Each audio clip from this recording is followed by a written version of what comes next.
A Christmas Carol by Charles Dickens. Stave 1. Marley's Ghost. Marley was dead to begin with. There was no doubt whatever about that. The register of his burial was signed by the clergyman, the clerk, the undertaker, and the chief mourner. Scrooge signed it. And Scrooge's name was good pawn change for anything he chose to put his hand to. Old Marley was as dead as a doornail. Mind, I don't mean to say that I know of my own knowledge what there is particularly dead about a doornail. I might have been inclined myself to regard a coffin nail as the deadest piece of ironmongery in the trade. But the wisdom of our ancestors is in the simile, and my unhallowed hands shall not disturb it, or the country's done for. You will therefore permit me to repeat emphatically that Marley was as dead as a doornail. Scrooge knew he was dead? Of course he did. How could it be otherwise? Scrooge and he were partners for I don't know how many years. Scrooge was his sole executor, his sole administrator, his sole assign, his sole residuary legatee, his sole friend, and sole mourner. Even Scrooge was not so dreadfully cut up by the sad event, but that he was an excellent man of business on the very day of the funeral, and solemnized it with an undoubted bargain. The mention of Marley's funeral brings me back to the point I started from. There is no doubt that Marley was dead. This must be distinctly understood, or nothing wonderful can come from the story that I am about to relate. If we were not perfectly convinced that Hamlet's father died before the play began, there would be nothing more remarkable in his taking a stroll at night, in an easterly wind upon his own ramparts, that there would be any other middle-aged gentleman rashly turning out after dark in a breezy spot, say St. Paul's churchyard, for instance, literally to astonish his son's weak mind. Scrooge never painted out old Marley's name.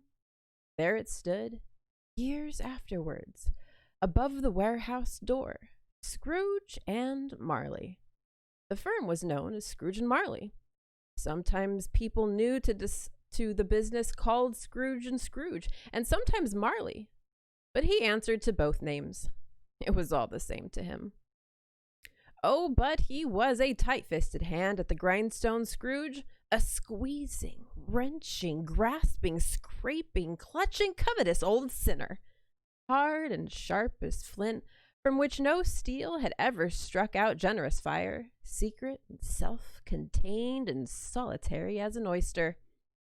The cold within him froze his old features, nipped his pointed nose, shriveled his cheek, stiffened his gait, made his eyes red, his thin lips blue, and spoke out shrewdly his grating voice. A frosty rime was on his head, and on his eyebrows, and his wiry chin. He carried his own low temperature always about with him. He iced his office on the dog days and didn't thaw it 1 degree at Christmas. External heat and cold had little influence on Scrooge. No warmth could warm, no wintry weather could chill him. No wind that blew was bitterer than he. No falling snow was more intent upon its purpose. No pelting rain less open to entreaty. Foul weather didn't know where to have him. The heaviest rain and snow and hail and sleet could boast of the advantage over him only in one respect, that they often came down handsomely, and Scrooge never did. Nobody ever stopped him in the street to say with gladsome looks, "My dear Scrooge, how are you? When will you come to see me?" No beggars implored him how to bestow a trifle. No children asked him what o'clock it was. No man or woman ever once in all his life inquired the way to such and such a place of Scrooge. Even the blind men's dogs appeared to know him, and when they saw him coming on, would tug their owners into doorways and up courts. and then would wag their tails, as though they said, "No eye at all is better than an evil eye, Dark Master." But what did Scrooge care? It was the very thing he liked.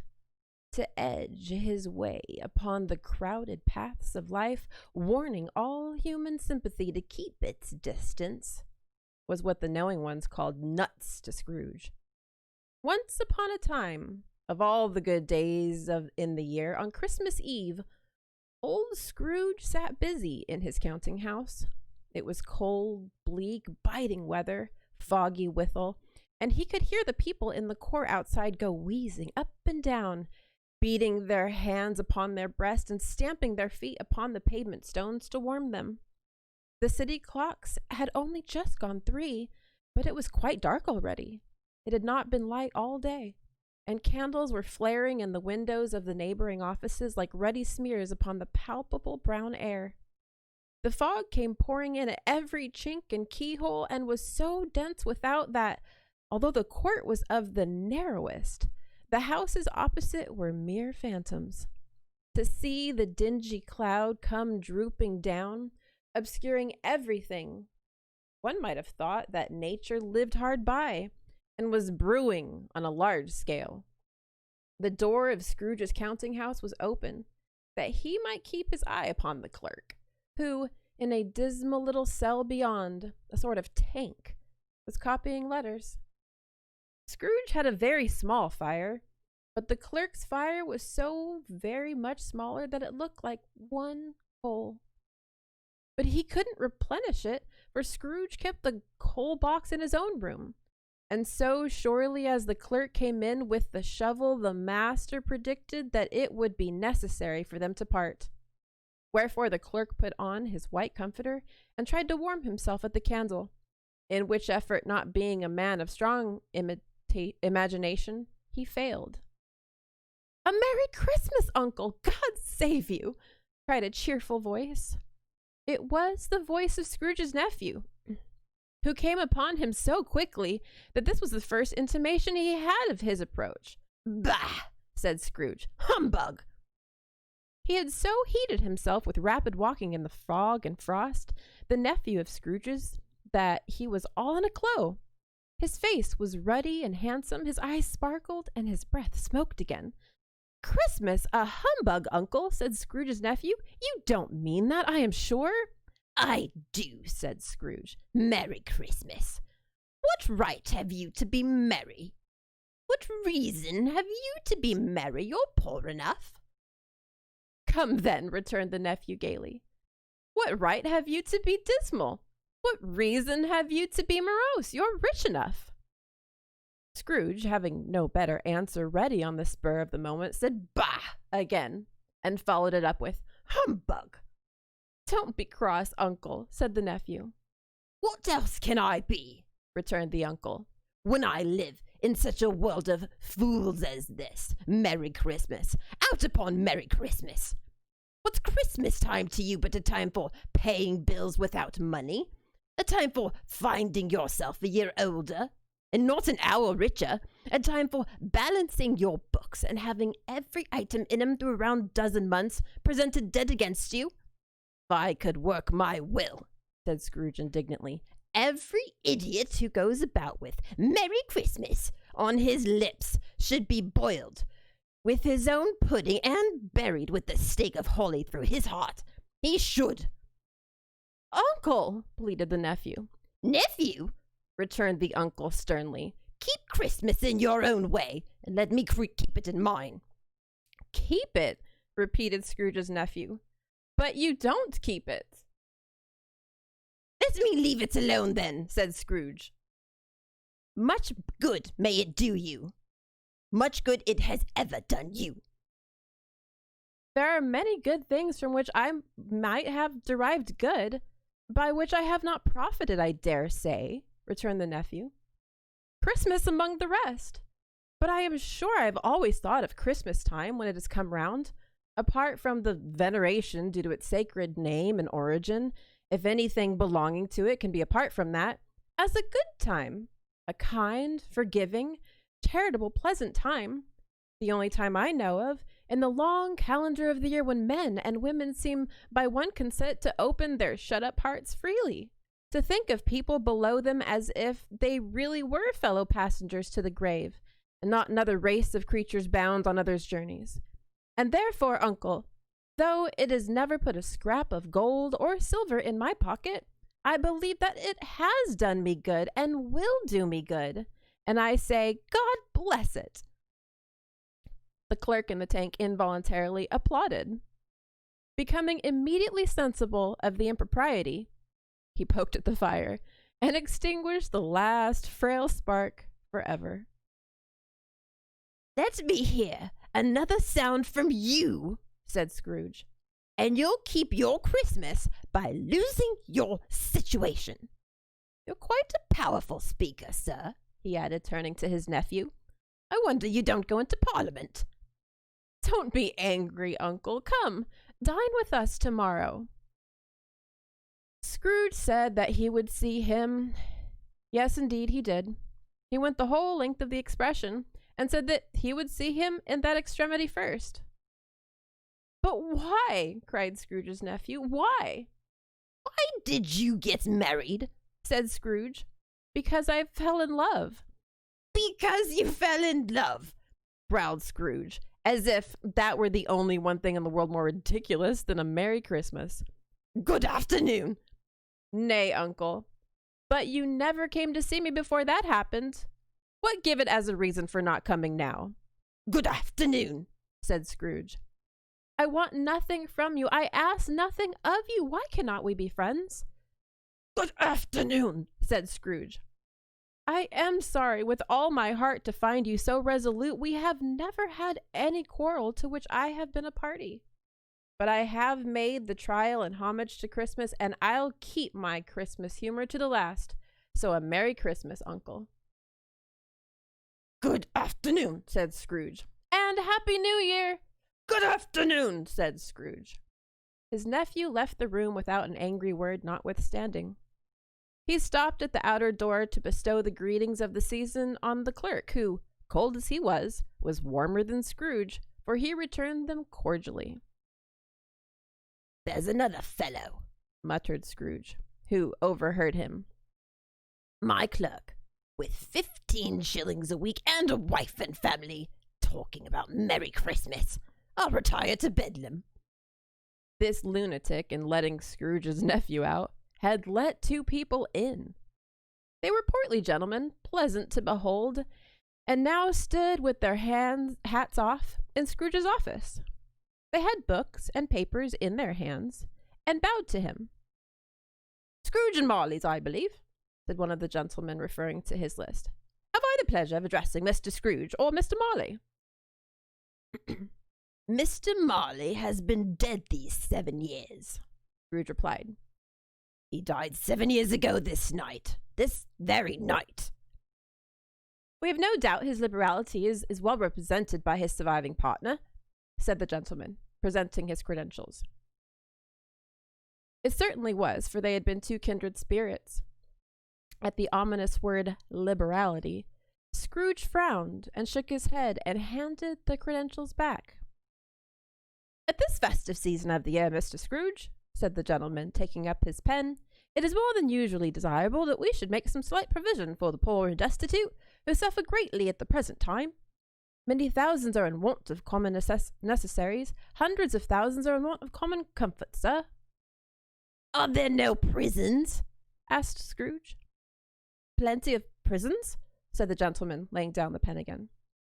And the union workhouses? Demanded Scrooge. Are they still in operation? They are, still, replied the gentleman. I wish I could say they were not. The treadmill and the poor law are in full vigor, then, said Scrooge. Both very busy, sir. Oh, I was afraid from what you said at first that something had occurred to stop them their useful course, said Scrooge. I'm very glad to hear it. Under the impression that they were scarcely furnished Christian cheer of mind or body to the multitude, replied the gentleman, a few of us are endeavoring to raise a fund to buy the poor some meat and drink, and means of warmth. We choose this time because it It is a time in others when want is keenly felt, and abundance rejoices. What shall I put you down for?" "Nothing," replied Scrooge. "You wish to be anonymous?" "I wish to be left alone," said Scrooge. "Since you ask me what I wish, gentlemen, that is my answer. I don't make myself merry at Christmas, and I can't afford to make idle people merry. I help to support the establishments I have mentioned. They cost enough, and those who are badly off must go there." "Many can't go there, and many would rather die." "If they would rather die," said Scrooge, "they had better do it, and decrease the surplus population. Besides, excuse me, I don't know that." "But you might know it," observed the gentleman. "It's not my business," Scrooge returned. "It's enough for a man to understand his own business and not to interfere with other people's. Mine occupies me constantly. Good afternoon, gentlemen." Seeing clearly that it would be useless to pursue their point, the gentleman withdrew. Scrooge resumed his labors with an improved opinion of himself, and in a more facetious temper than was usual with him.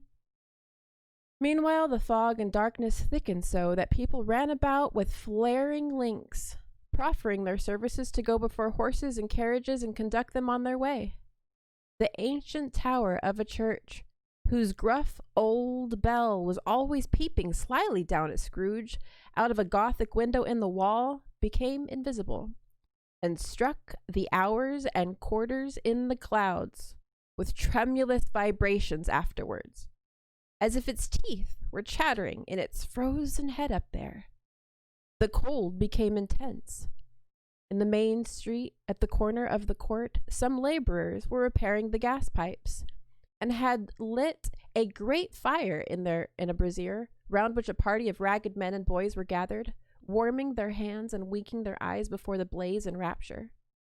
The water plug being left in solitude, its overflowing suddenly congealed and turned to misanthropic ice.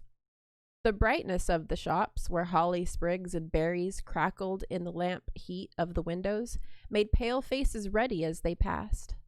Poulterers and grocers' trades became a splendid joke, a glorious pageant to which it was next to impossible to believe that such dull principles as bargain and sale had anything to do.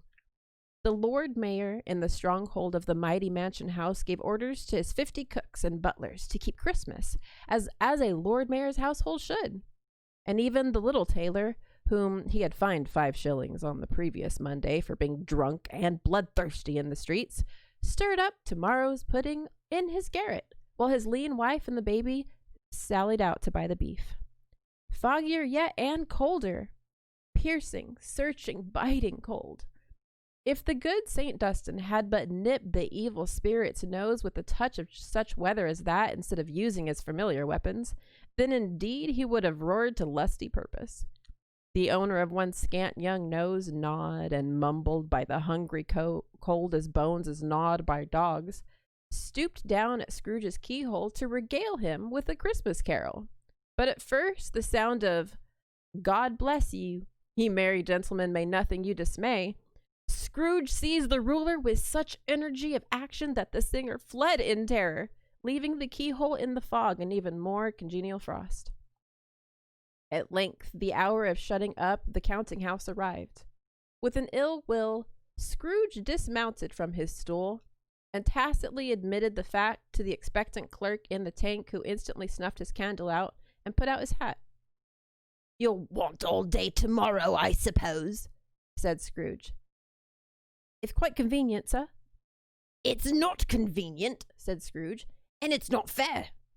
If I was to stop half a crown for it, you'd think yourself ill-used, I'll be bound." The clerk smiled faintly. "And yet," said Scrooge, "you don't think me ill-used when I pay a day's wages for no work." The clerk observed that it was only once a year.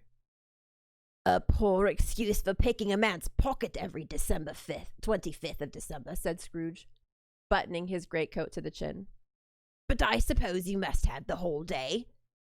Be here all the earlier the next morning." The clerk promised that he would, and Scrooge walked out with a growl. The office was closed in a twinkling, and the clerk, with the long ends of his white comforter dangling below his waist, for he boasted no greatcoat, went down a slide on Cornhill at the end of a lane of boys 20 times in honor of it being Christmas Eve, and then ran home to Camden Town as hard as he could pelt to play at Blind Man's Bluff. Scrooge took his melancholy dinner in his usual melancholy tavern, and having read all the newspapers and beguiled the rest of the evening with his banker's book, went home to bed. He lived in chambers which had once belonged to his deceased partner.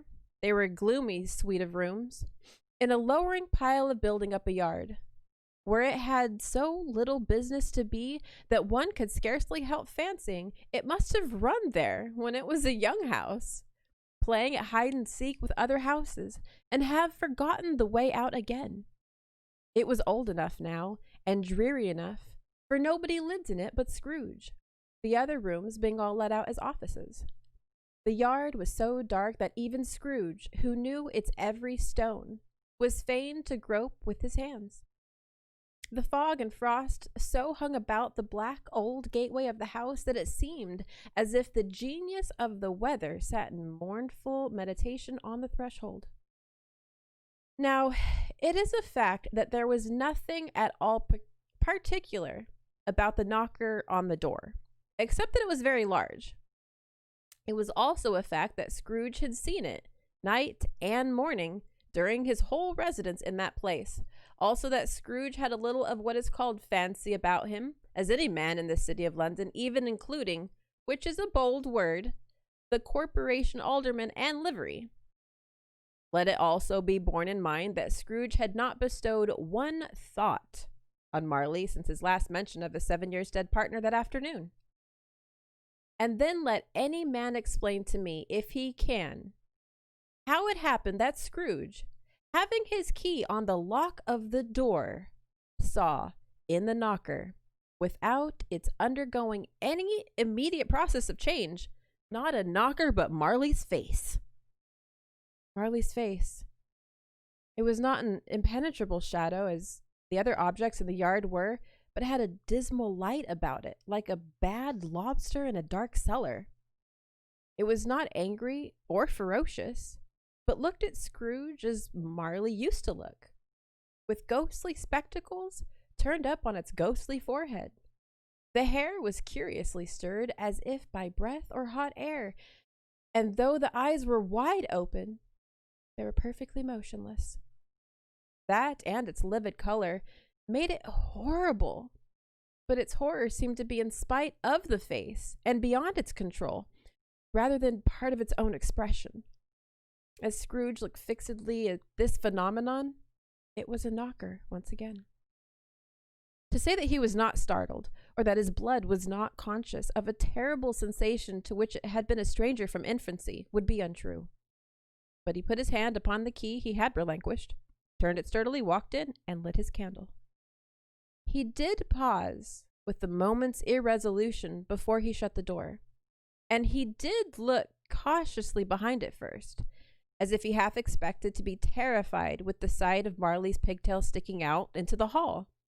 But there was nothing on the back of the door, except the screws and nuts that held the knocker on.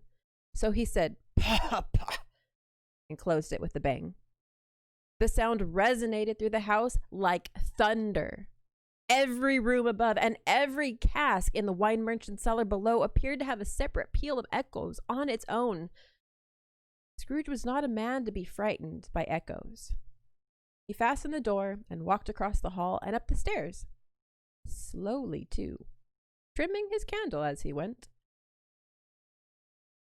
You may talk vaguely about driving a coach and six up a good old flight of stairs, or through a bad young Act of Parliament, but I mean to say to you that you might have got a hearse up that staircase, and taken it broadwise, with the splinter bar towards the wall, and the door towards the balustrades, and done it easy. There was plenty of width for that, and room to spare, which is perhaps the reason why Scrooge thought he saw a locomotive hearse going on it before him in the gloom. Half a dozen gas lamps out of the street wouldn't have lit the entries too well, so you may have supposed it was pretty dark with Scrooge's dip. Up Scrooge went, not caring a button for that. Darkness is cheap, and Scrooge liked it. But that before he shut his very heavy door, he walked through his rooms to see that all was all right. He had just enough recollection to the face of desire to do that. Sitting room, bedroom, lumber room, all as they should be. Nobody under the table, nobody under the sofa, a small fire in the grate, spoon and basin ready, and the little saucepan of gruel. Scrooge had a cold in his head upon the hob. Nobody under the bed, nobody in the closet, nobody in his dressing gown, which was hanging up in a suspicious attitude against the wall. Lumber room as usual. Old fire guard, old shoes, 2 fish baskets, washing stand on 3 legs, and a poker. Quite satisfied, he closed his door and locked himself in, double locked himself in, which was not his custom. Thus secured against surprise, he took off his cravat, put on his dressing gown and slippers and his nightcap, and sat down before the fire to take his gruel. It was a very low fire indeed, nothing on such a bitter night. He was obliged to sit close to it and brood over it before he could extract the least sensation of warmth from such a handful of fuel. The fire was an old one, built by some Dutch merchant long ago, and paved all around with quaint Dutch tiles designed to illustrate the scriptures. There were Cains and Abels, Pharaoh's daughters, queens of Sheba, angelic messengers descending through the air on clouds like feather beds, Abrahams, Belshazzars, apostles putting off to sea in butter boats, hundreds of figures to attract his thoughts. And yet that face of Marley, 7 years dead, came like the ancient prophet's rod and swallowed up the whole. If each smooth tile had been blank at first, with power to shape some picture on its surface from the disjointed fragments of his thoughts, there would have been a copy of old Marley's head on every one. "Humbug!" said Scrooge, and walked across the room. After several turns, he sat down again. As he threw his head back in the chair, his glance happened to rest upon a bell, a disused bell that hung in the room and communicated, for some purpose now forgotten, with a chamber in the highest story of the building. It was with a great astonishment and with a strange, inexplicable dread that as he looked, he saw the bell begin to swing.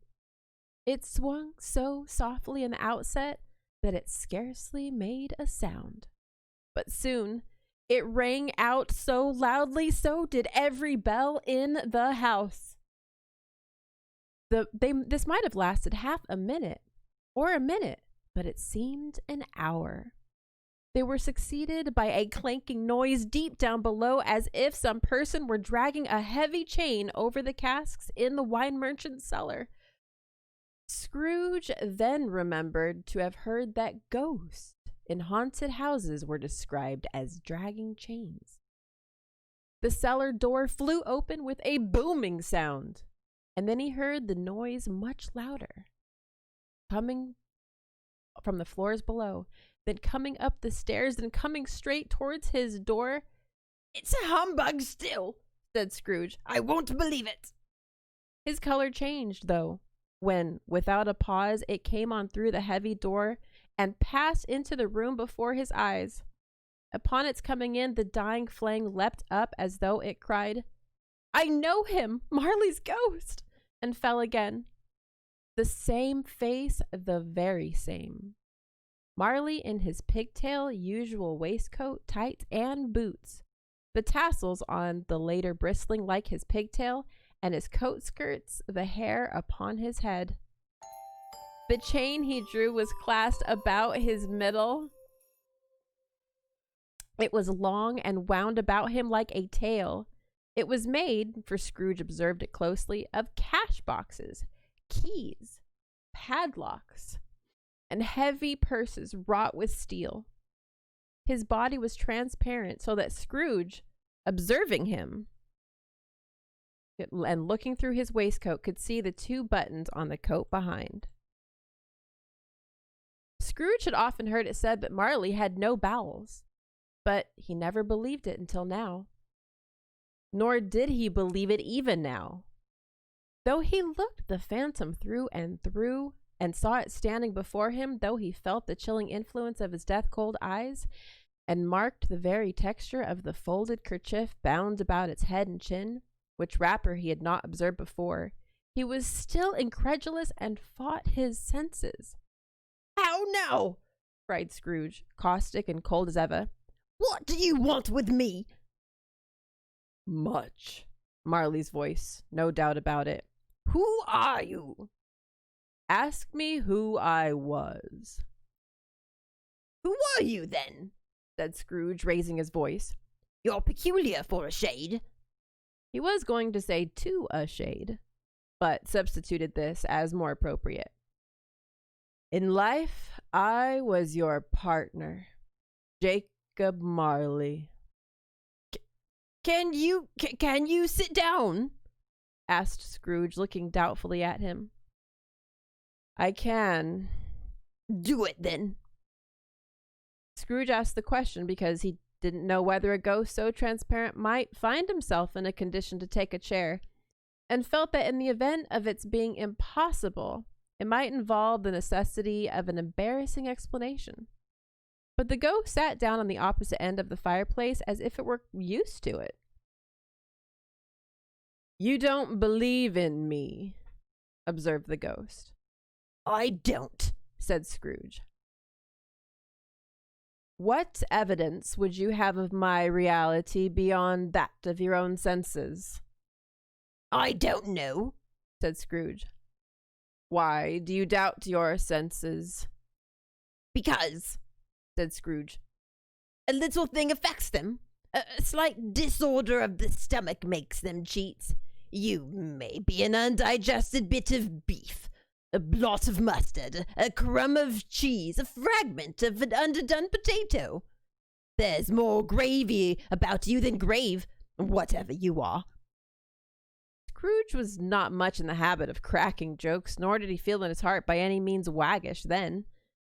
The truth is that he tried to be smart as a means of distracting his own attention and keeping down his terror, for the specter's voice disturbed the very marrow in his bones. To sit staring at those fixed, glazed eyes in silence for a moment would play, Scrooge felt, the very deuce with him.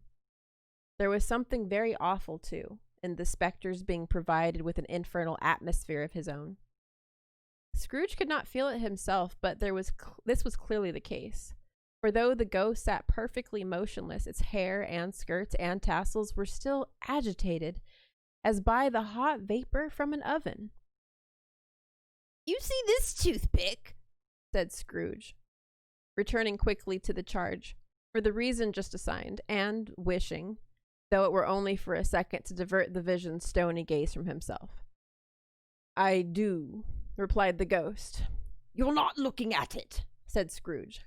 "But I see it," said the ghost, "notwithstanding." "Well," returned Scrooge, "I have but to swallow this, and for the rest of my days persecuted by a legion of goblins and all my own creation. Humbug, I tell you, humbug!" At this the spirit raised a frightful cry and shook its chain with such a dismal and appalling noise that Scrooge held on tight to his chair to save himself from falling in a swoon. But how much greater was his horror when the phantom, taking off the bandage round his head as if it were too warm to wear indoors, saw its lower jaw drop down upon its chest. Scrooge fell upon his knees and clasped his hands before his face. "Mercy," he said. "Dreadful apparition, why do you trouble me?" "Man of the worldly mind," replied the ghost, "do you believe in me or not?" "I do," said Scrooge. "I must. But why do spirits walk the earth, and why do they come to me?" "It is required of every man," the ghost returned, that the spirit within him should walk abroad among his fellow men and travel far and wide, and if that spirit goes not forth in life, it is condemned to do so after death. It is doomed to wander through the world. Oh, woe is me, and witness what it cannot share, but it might have shared on earth and turned to happiness. Again the spectre raised a cry and shook its chain and wrung its shadowy hands. "You are fettered," says Scrooge, trembling. "Tell me why." "I wear the chain I forged in life," replied the ghost. "I made it, link by link, and yard by yard. I girded it of my own free will, and of my own free will I wore it. Is its pattern strange to you?" Scrooge trembled more and more. "Or would you know," pursued the ghost, "the weight and length of the strong coil you bear yourself? It was full as heavy as long as this 7 Christmas Eves ago. You have labored on it since. It is a ponderous chain."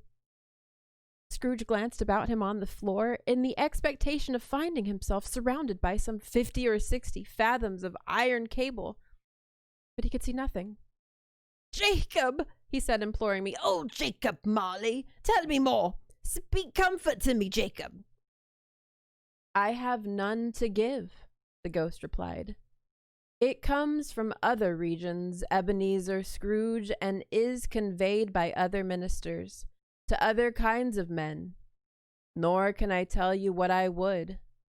A very little more is all permitted to me. I cannot rest. I cannot stay. I cannot linger anywhere. My spirit never walked beyond our counting house, mark me. In life, my spirit never roved beyond the narrow limits of our money-changing hole, and weary journeys lie before me." It was a habit with Scrooge, whenever he became thoughtful, to put his hands in his breeches pockets. Pondering on what the ghost has said, he did so now, but without lifting up his eyes or getting off his knees. "You must have been very slow about it, Jacob," Scrooge observed in a businesslike manner, though with humility and deference. "Slow," the ghost repeated. 7 years dead," mused Scrooge. "And traveling all the time." "The whole time," said the ghost. "No rest, no peace, incessant torture of remorse." "You travel fast?" said Scrooge. "On the wings of the wind," replied the ghost. "You might have got over a great quantity of ground in 7 years," said Scrooge. The ghost, on hearing this, set up another cry and clanked its chain so hideously in the dead silence of the night that the ward would have been justified on indicting on it for a nuisance. "Oh, captive bound and double ironed," cried the phantom, "not to know that ages of incessant labor by immortal creatures for this earth must pass into eternity before the good of which it is susceptible is all developed. Not to know that any Christian spirit working kindly in its little sphere, whatever it may be, will find its mortal life too short for its vast means of usefulness. Not to know that space of regret can make amends for one's life opportunities misused. Yet such was I. Oh, such was I." "But you were always a good man of business, Jacob." "Jacob," faltered Scrooge, who now began to apply this to himself. "Business!" cried the ghost, wringing its hands again. "Mankind was my business. The common welfare was my business. Charity, mercy, forbearance, and benevolence were all my business. The dealings of my trade were but a drop of water in the comprehensive ocean of my business." It held up its chain at arm's length, as if that were the cause of all its unavailing grief, and flung it heavily upon the ground. At this time of the year, rolling year, the specter said, I suffer most. Why did I walk through crowds of fellow beings with my eyes turned down and never raised to them to that blessed star which led the wise men to a poor abode? Were there no poor homes to which its light would have conducted me? Scrooge was very much dismayed to hear the spectre going on at this rate and began to quake exceedingly.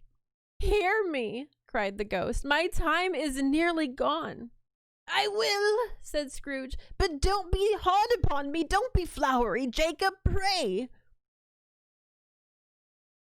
How is it that I appear before you in a shape that you can see me? I may not tell. I have sat invisible beside you many and many a day.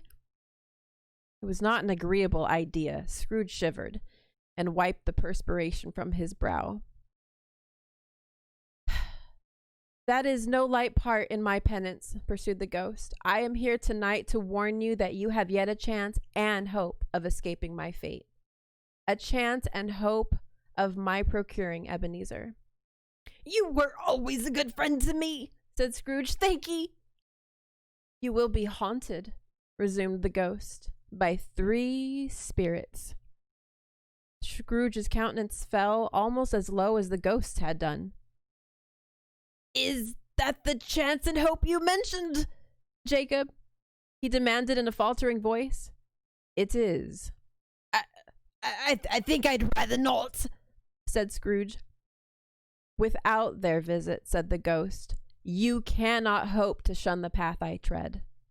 Expect the first on morrow, when the bell tolls 1. Couldn't I take them all at once and have it over, Jacob? Hinted Scrooge. Expect the second on the next night at the same hour. The third upon the next night when the last stroke of 12 has ceased to vibrate. Look to see me no more, and look that, for your own sake, you remember what has passed between us. When it had said these words, the spectre took its wrapper from the table and bound it round its head as before. Scrooge knew this by the smart sound its teeth made when the jaws were brought together by the bandage. He ventured to raise his eyes again and found his supernatural visitor confronting him in an erect attitude, with its chains wound over and over about its arm. The apparition walked backward from him, and, at every step it took, the window raised itself a little, so that when the spectre reached it, it was wide open. It beckoned Scrooge to approach, which he did. When they were within 2 spaces of each other, Marley's ghost held up its hand, warning him to come no nearer. Scrooge stopped. Not so much in obedience as in surprise and fear, for, on the raising of the hand, he became sensible of confused noises in the air, incoherent sounds of lamentation and regret, wailings, inexpressibly sorrowful and self-accusatory. The spectre, after listening for a moment, joined in the mournful dirge and floated out upon the bleak, dark night. Scrooge followed to the window, desperate in his curiosity. He looked out. The air was filled with phantoms, wandering hither and thither in restless haste and moaning as they went. Every one of them wore chains like Marley's ghost. Some few, they might be guilty governments, were linked together. None were free. Many had been personally known to Scrooge in their lives. He had been quite familiar with one old ghost in a white waistcoat, with a monstrous iron safe attached to its ankle, who cried piteously at being unable to assist a wretched woman with an infant, whom it saw below upon a doorstep. The misery with them all was clearly that they sought to interfere for good in human matters, and had lost the power forever. Whether these creatures faded into mist, or mist enshrouded them, he could not tell. But they and their spirit voices faded together, and the night became as it had been when he walked home. Scrooge closed the window and examined the door by which the ghost had entered. It was double locked, as he had locked it with his own hands, and the bolts were undisturbed. He tried to say, "Humbug," but stopped at the first syllable. And being, from the emotions he had undergone, or the fatigues of the day, or his glimpse of the invisible world, or the dull conversation of the ghost, or the lateness of the hour, much in need of repose, went straight to bed without undressing, and fell asleep upon the instant. A Christmas Carol by Charles Dickens, Stave 2. The first of the three spirits. When Scrooge awoke, it was so dark that in looking out of bed, he could scarcely distinguish the transparent window from the opaque walls of his chamber. He was endeavoring to pierce the darkness with his ferret eyes when the chimes of a neighboring church struck the 4 quarters. So he listened for the hour. To his great astonishment, the heavy bell went on from 6 to 7, from 7 to 8, and regularly up to 12. Then it stopped. 12? It was past 2 when he went to bed. The clock was wrong. An icicle must have gotten into the works. 12? He touched the spring of his repeater to correct the most preposterous clock. It repaid its little pulse beat 12 and stopped. Why, it isn't possible, said Why, it isn't possible, said Scrooge, that I could have slept through a whole day and fallen into another night. It isn't possible that anything has happened to the sun, and this is 12 at noon. The idea being an alarming one, he scrambled out of bed and groped his way to the window. He was obliged to rub the frost off with the sleeve of his dressing gown before he could see anything, and could see very little then. All he could make out was that it was still very foggy and extremely cold, and there was no noise of people running to and from, and making a great stir, as there unquestionably would have been if night had beaten off bright day and taken possession of the world. This was a great relief, because 3 days after sight of his first of exchange pay to Mr. Ebenezer Scrooge of his order, and so forth, would have become a mere United States security if there was no days to count by. Scrooge went to bed again, and thought it over, and could make nothing of it. The more he thought, the more perplexed he was, and the more he endeavored not to think, the more he thought. Marley's ghost bothered him exceedingly. Every time he resolved within himself after mature inquiry that was all a dream, his mind flew back again, like a strong spring released to its first position, and presented the same problem to be worked all through. Was it a dream or not? Scrooge lay in his state until the chime had gone 3 quarters more, when he remembered on a sudden that the ghost had warned him of a visitation when the bell tolled 1. He resolved to lie awake until the hour was past, and, considering that he could go to sleep no more than go to heaven, this was perhaps the wisest resolution in his power. The quarter was so long that he was more than once convinced he must have sunk into a doze unconsciously, and missed the clock. At length it broke upon his listening ear. Ding dong! A quarter passed, and Scrooge counting. Ding dong! Half past, said Scrooge. Ding dong! A quarter to it, said Scrooge. Ding dong! The house itself, said Scrooge triumphantly, and nothing else. The hour itself, said Scrooge triumphantly, and nothing else. He spoke before the hour bell sounded, which it did now with a deep, dull, hollow, melancholy 1. Light flashed upon the room upon the instant, and the curtains of his bed were drawn. The curtains of his bed were drawn aside, and I tell you, by a hand. Not the curtains at his feet, nor the curtains at his back, but those to which his face was addressed. The curtains of his bed were drawn aside, and Scrooge, starting upon into a half-recumbent attitude, found himself face to face with the unearthly visitor who drew him. As close to it as I am now to you, and I am standing in the spirit at your elbow.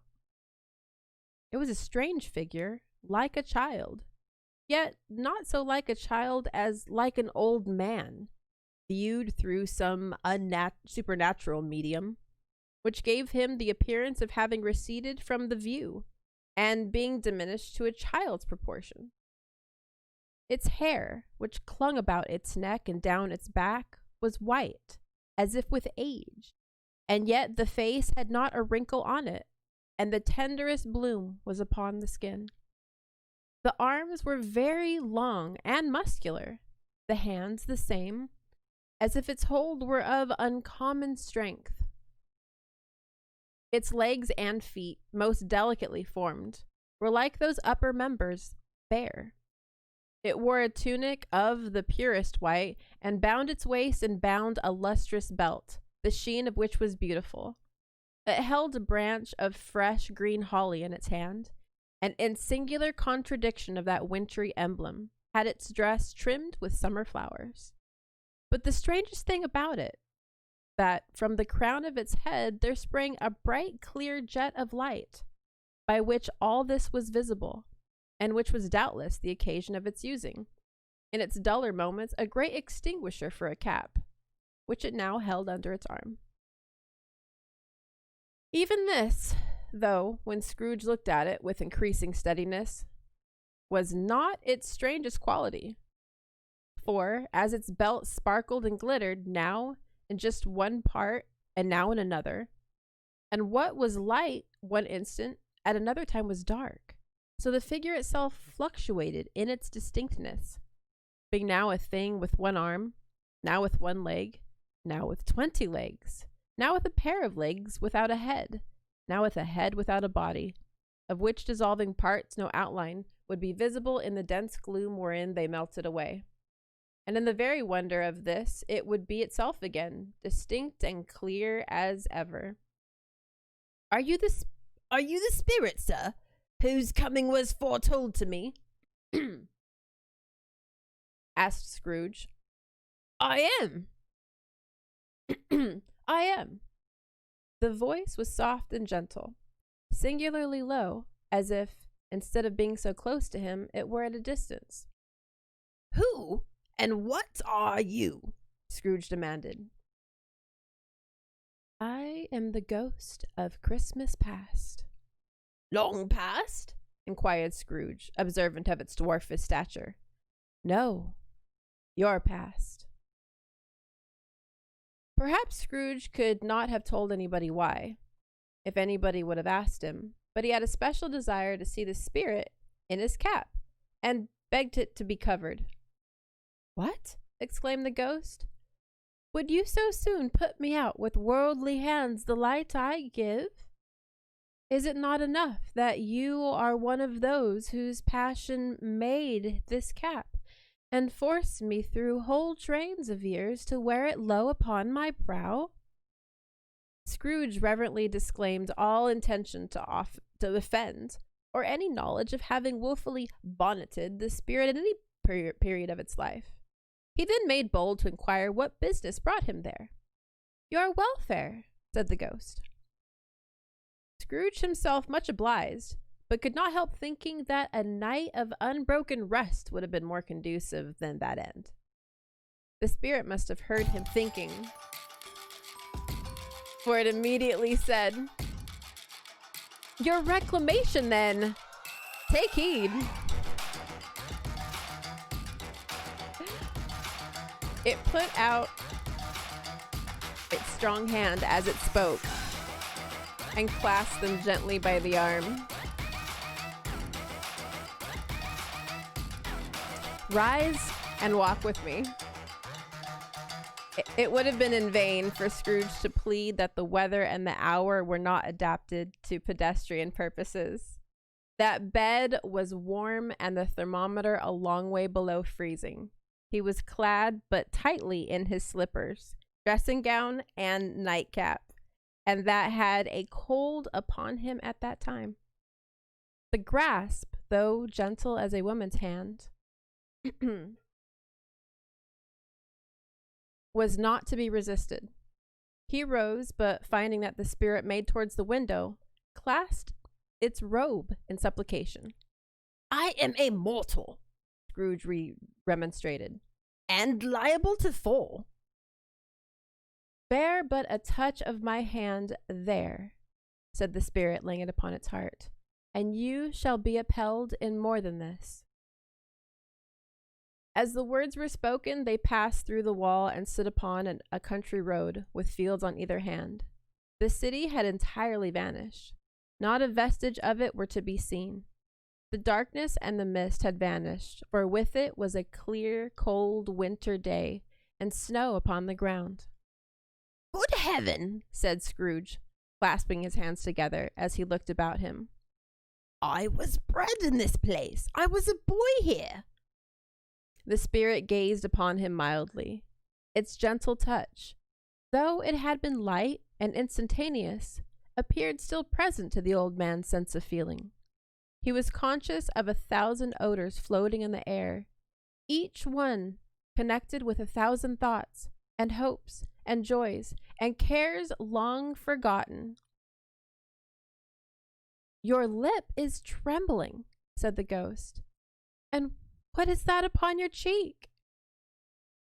Scrooge muttered, with an unusual catching in his voice, that it was a pimple, and begged the ghost to lead him where he would. You recollect the way? Inquired the spirit. Remember it? Cried Scrooge with fervor. I could walk it blindfold.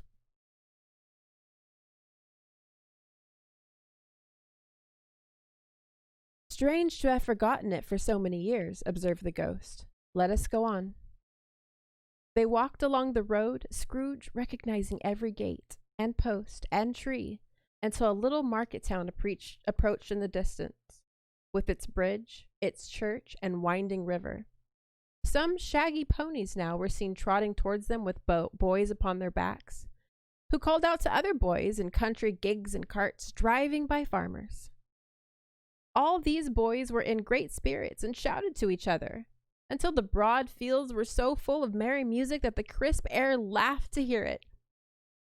These are but shadows of the things that have been, said the ghost. They have no consciousness of us. The travelers came on. As they came, Scrooge knew and named every one. Why was he rejoiced beyond all bounds to see them? Why did his cold eye glisten and his heart leap up as they went past? Why was he filled with gladness when he heard them give each other Merry Christmas as they parted at crossroads and by-the-bys for their several homes? What was Merry Christmas to Scrooge? Out upon Merry Christmas! What good had it ever done him? The school is not quite deserted, said the ghost. A solitary child, neglected by his friends, is left there still. Scrooge said he knew it, and he sobbed. They left the high road by a well-remembered lane, and soon approaching a mansion of dull red brick, with a little weathercock surmounted cupola on the roof, and a bell hanging on it. It was a large house, but one of broken fortunes. By the spacious offices were little used. Their walls were damp and mossy, their windows broken, and their gates decayed. Fowls clucked and strutted in the stables, and the coach houses had sheds that were overrun with grass. Nor was it more retentive of its ancient state within, for entering the dreary hall and glancing through the open doors of many rooms, they found them poorly furnished, cold and vast. There was an earthly savor in the air, a chilly bareness in the place, which associated itself somehow with too much getting up by candlelight and not too much to eat. They went, the ghost and Scrooge, across the hall to a door at the back of the house. It was open before them and disclosed a long, bare, melancholy room, made barer still by lines of plain deal forms and desks. At one of these lonely boys was reading near a feeble fire, and Scrooge sat down upon a form and wept to see his poor, forgotten self as he used to be.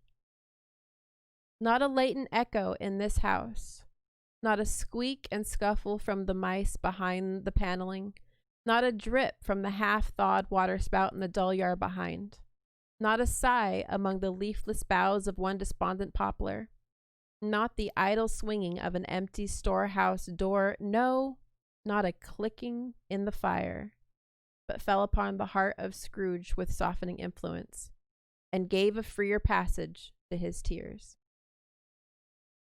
The spirit touched him on the arm and pointed to his younger self, intent upon his reading.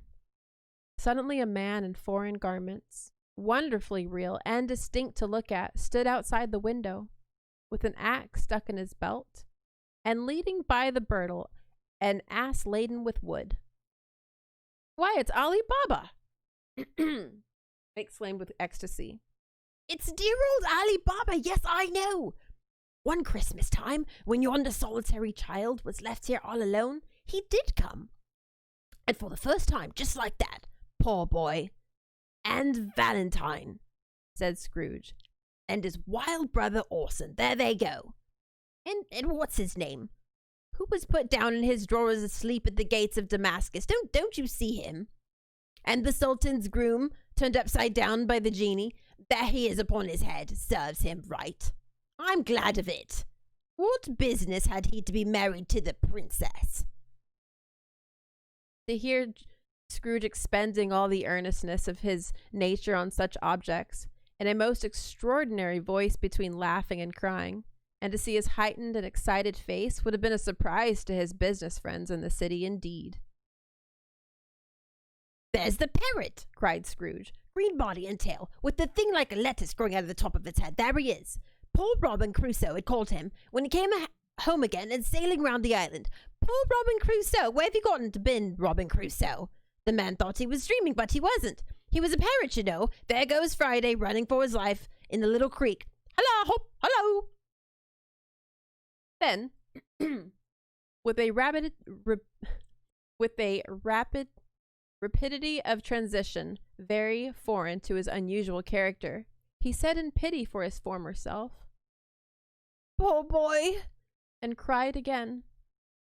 "I wish," Scrooge muttered, putting his hand in his pocket and looking about him after drying his eyes with the cuff. "But it's too late now." "What's the matter?" asked the spirit. "Nothing," said Scrooge, "nothing. There was a boy singing a Christmas carol at my door last night. I should have liked to give him something, that's all." The ghost smiled thoughtfully and waved its hand, saying as it did so, "Let us see another Christmas." Scrooge's former self grew larger at the words, and the room became a little darker and more dirty. The panels shrunk, the windows cracked, fragments of plaster fell out of the ceiling, and the naked laths were shown instead. But how all this was brought about, Scrooge knew no more than you do. He only knew that it was quite correct, that everything had happened so that here he was alone again, when all the other boys had gone home for the holidays. He was not reading now, but walking up and down despairingly. Scrooge looked up at the ghost, and with a mournful shaking of his head glanced anxiously at the door. It opened, and a little girl, much younger than the boy, came darting in, and putting her arms around his neck and often kissing him, addressed him as her dear, dear brother. "I have come to bring you home, dear brother," said the child, clasping her tiny hands and bending down to laugh. to bring you home, home, home. Home, little Fran, returned the boy. Yes, said the child, brimming of glee. Home for good and all. Home for ever and ever. Father is so much kinder than he used to be. That home's like heaven. He spoke so gently to me that one dear night when I was going to bed, that I was not afraid to ask him once more if you were coming home, and he said, yes, you should, and sent me in a coach to bring you. And you're to be a man, said the child, opening her eyes. And you are never once to come back here. But first, we're to be together all the Christmas long and have the merriest time in all the world. You are quite a woman, little Fran, exclaimed the boy. She clasped her hands and laughed, and tried to touch his head, but being too little, laughed again, and stood on tiptoe to embrace him. Then she began to drag him, in her childish eagerness, towards the door, and he, nothing loath to go, accompanied her. A terrible voice in the cried, "Bring down Master Scrooge's box there!" And in the hall appeared the schoolmaster himself, who glared on Master Scrooge with a ferocious condescension, and threw him into a dreadful state of mind by shaking hands with him. He then conveyed him and his sister into the veriest old well of a shivering best parlor that ever was seen, and where the maps upon the wall and the celestial and terrestrial globes on the windows were waxy with cold. Here he produced a decanter of curiously light wine and a block of curiously heavy cake, and administered installments of those dainties to the young people, at the same time sending out a meager servant to offer a glass of something to the postboy, who answered that he thanked the gentleman, but if it was the same tap as he had tasted before, he'd rather not. Master Scrooge's trunk being by this time tied on to the top of the chaise, the children bade the schoolmaster good-bye right willingly, and getting into it, drove gaily down the garden sweep, the quick wheels dashing the hoarding frost and snow from the dark leaves of the evergreens like spray. Always a delicate creature, whom a breath might have withered, said the ghost. But she had such a large heart. So she had, cried Scrooge. You're right. I will not say it again, spirit, God forbid. She died a woman, said the ghost, and had, as I think, children. One. One child, Scrooge returned. True, said the ghost. Your nephew. Scrooge seemed uneasy in his mind and answered briefly, yes. Although they had that moment left the school behind them, they were now in the busy thoroughfares of a city, where shadowy passerbys pressed and repassed, where shadowy carts and coaches battled for the way, and all the strife and tumult of a real city were there.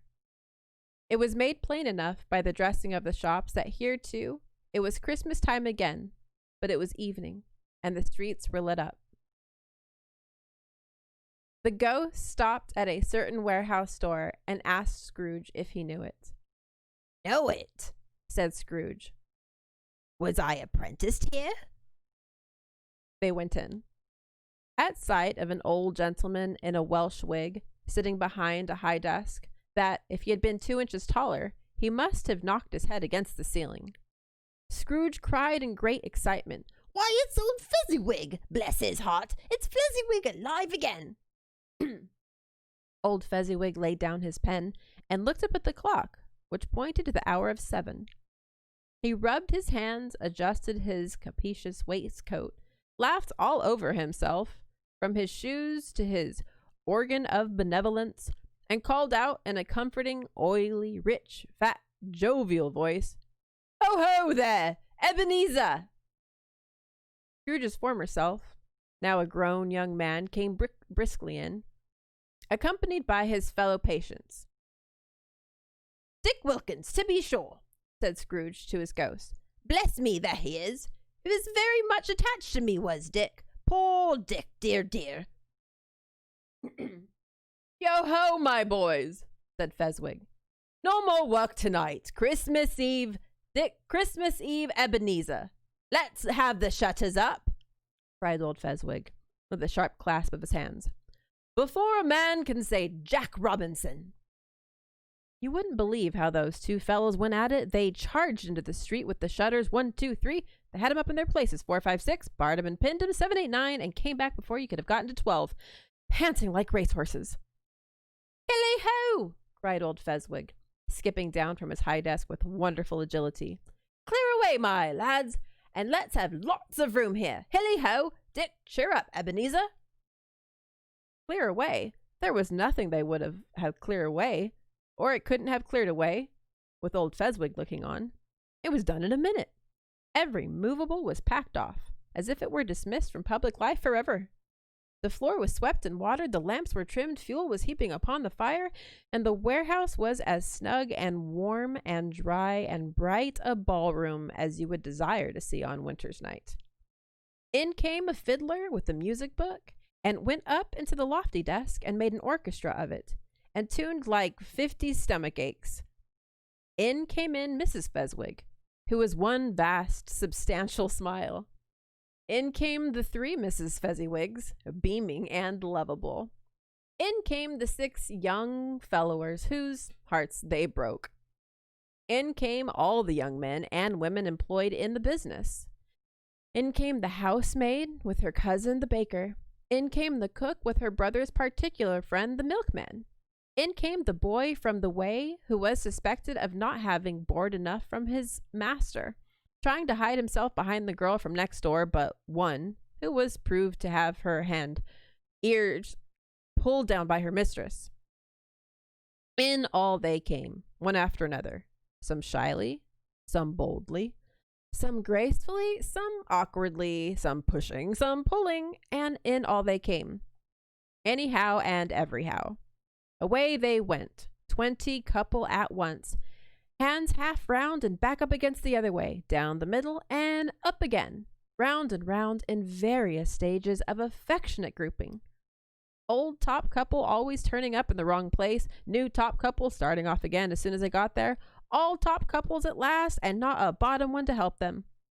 When this result was brought about, old Fezziwig, clapping his hands to stop the dance, cried out, "Well done!" And the fiddler plunged his hot face into a pot of porter, especially provided for that purpose.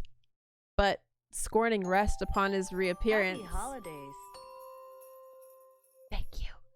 He instantly began again, though there were no dancers yet, as if the other fiddler had been carried home, exhausted on a shutter, that he were a brand new man, resolved to beat him out of sight or perish. Then old Fezziwig stood out and dance with Miss Fezziwig. There were more dances, and there were more forfeits. There were more dances. There were more cake.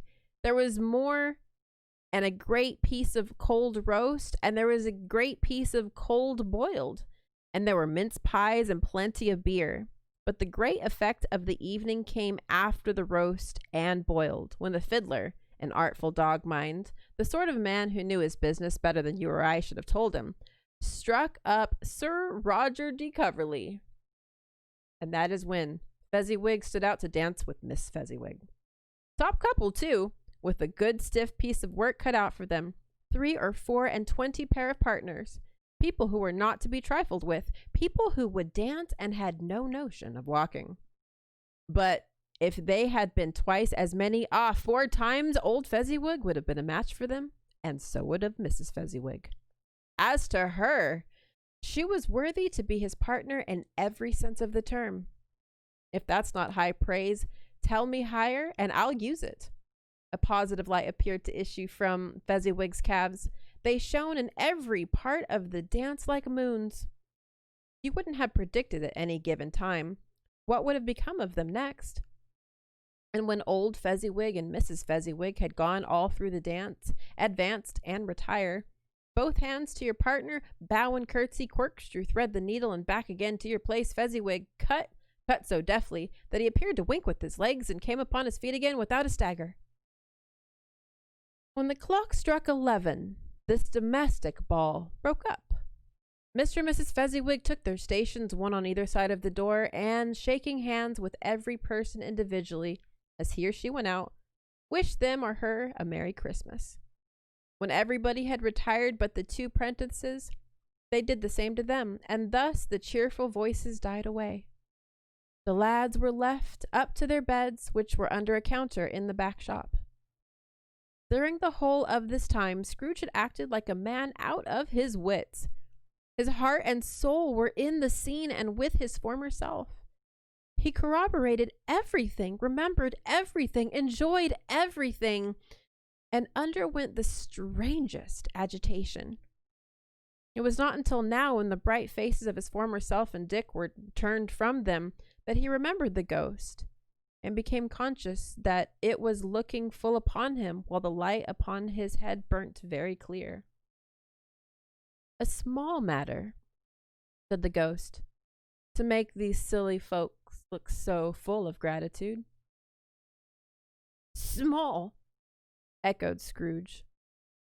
The spirit signed to him to listen to the other two prentices, who were pouring out their hearts in praise of Fezziwig, and when he had done so, said,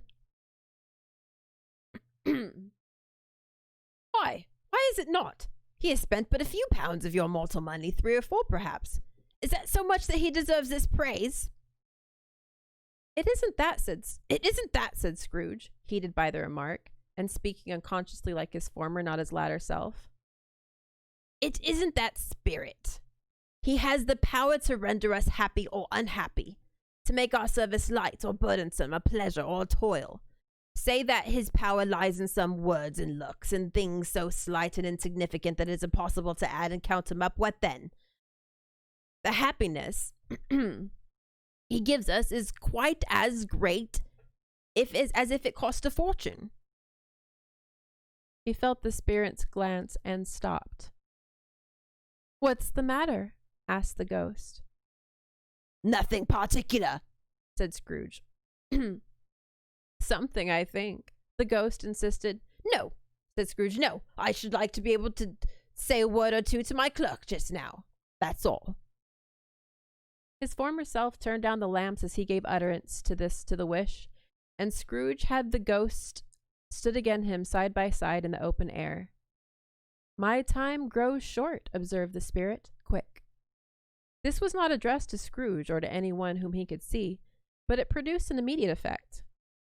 For again Scrooge saw himself. He was an older man now, a man in the prime of life. His face had not the harsh and rigid lines of later years, but it had begun to wear the signs and care of avarice. There was an eager, greedy, restless motion in the eye, which showed the passion that had taken root and where the shadow of the growing tree would fall. He was not alone, but sat by the side fair young girl in a mourning dress, in whose eyes there were tears, which sparked in the light that shone out of the ghost of Christmas past. "It matters a little," she said softly. "To you, very little. Another idol has displaced me, and if it can cheer and comfort you in time to just come as I would have tried to do, I have no just cause to grieve." "What idol has displaced you?" he rejoined. "A golden one." "This is the even-handed dealing of the world," he said. "There is nothing on which it is so hard as poverty, and there is nothing it professes to condemn with such severity as the pursuit of wealth." "You fear the world too much," she answered gently. "All your other hopes have merged onto the hope of being beyond the chance of its sordid reproach. I have seen your noble aspirations fall off one by one until the master passion, gain, engrosses you. Have I not?" "What then?" he retorted. "Even if I have grown so much wiser, what then? I am not changed towards you." She shook her head. "Am I?" "Our contract is an old one." "It was made when we were both poor and content to be so, until, in good reason, we could improve our worldly fortune by our patient industry. You are changed. When it was made, you were another man. I was a boy, He said impatiently. Your own feelings tell you that you're not what you are, she returned. I am. That which promised happiness when we were in heart is fraught with misery now that you are too. How often and how keenly I have thought of this, I will not say. It is enough that I have thought of it and can release you. Have you sought release? In words? No, never. In what then? In a changed nature, in an altered spirit, in another atmosphere of life, another hope as its great end, in everything that made my love of any worth or value in your sight. If this had never been between us, said the girl, looking mildly, but with steadiness upon him, tell me, would you seek me out and try to win me now? No. He seemed to yield to the justice of his supposition in spite of himself, but he said with a struggle, You think not. I would gladly think otherwise if I could, she answered. Heaven knows, when I have learned a truth like this, I know how strong and irresistible it must be. But if you were free today, tomorrow, yesterday, can even I believe that you would choose a dowerless girl, you who, in your very confidence with her, weigh everything by gain? Or, choosing her, if for a moment you were false enough to your one guiding principle to do so, do I not know that your repentance and regret would surely follow? I do, and I release you, with the full heart for the love of him who you once were. He was about to speak, but with her head, she turned from him. She resumed. You may, the memory of what is half past makes me hope you will, have pain in this, a very brief time.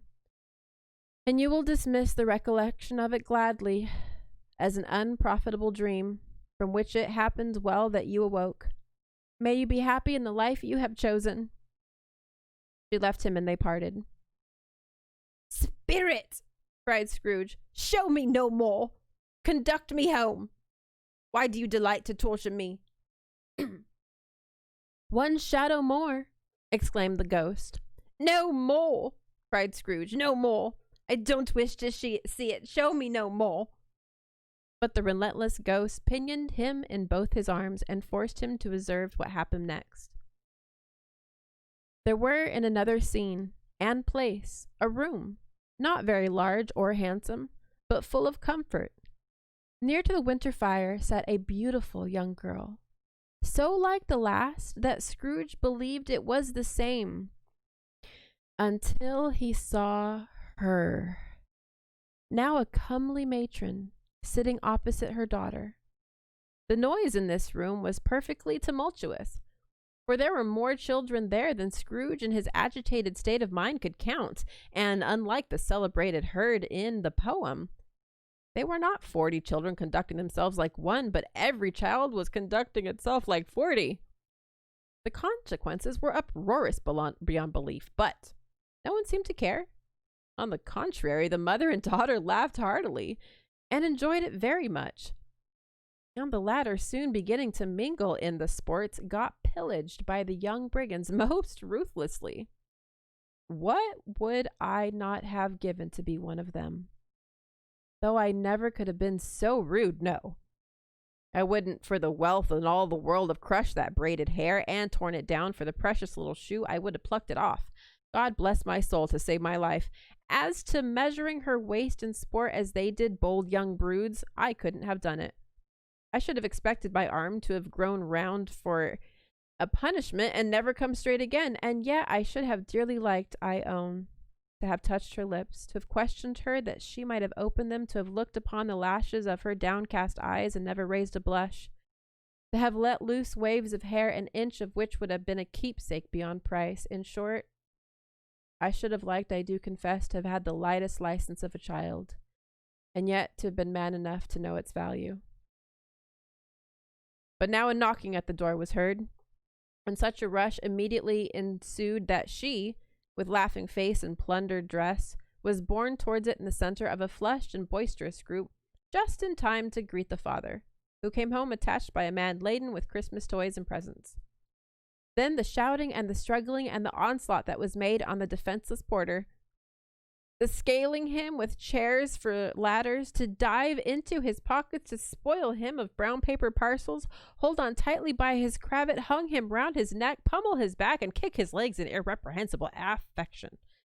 The shouts of wonder and delight with which the development of every package was received.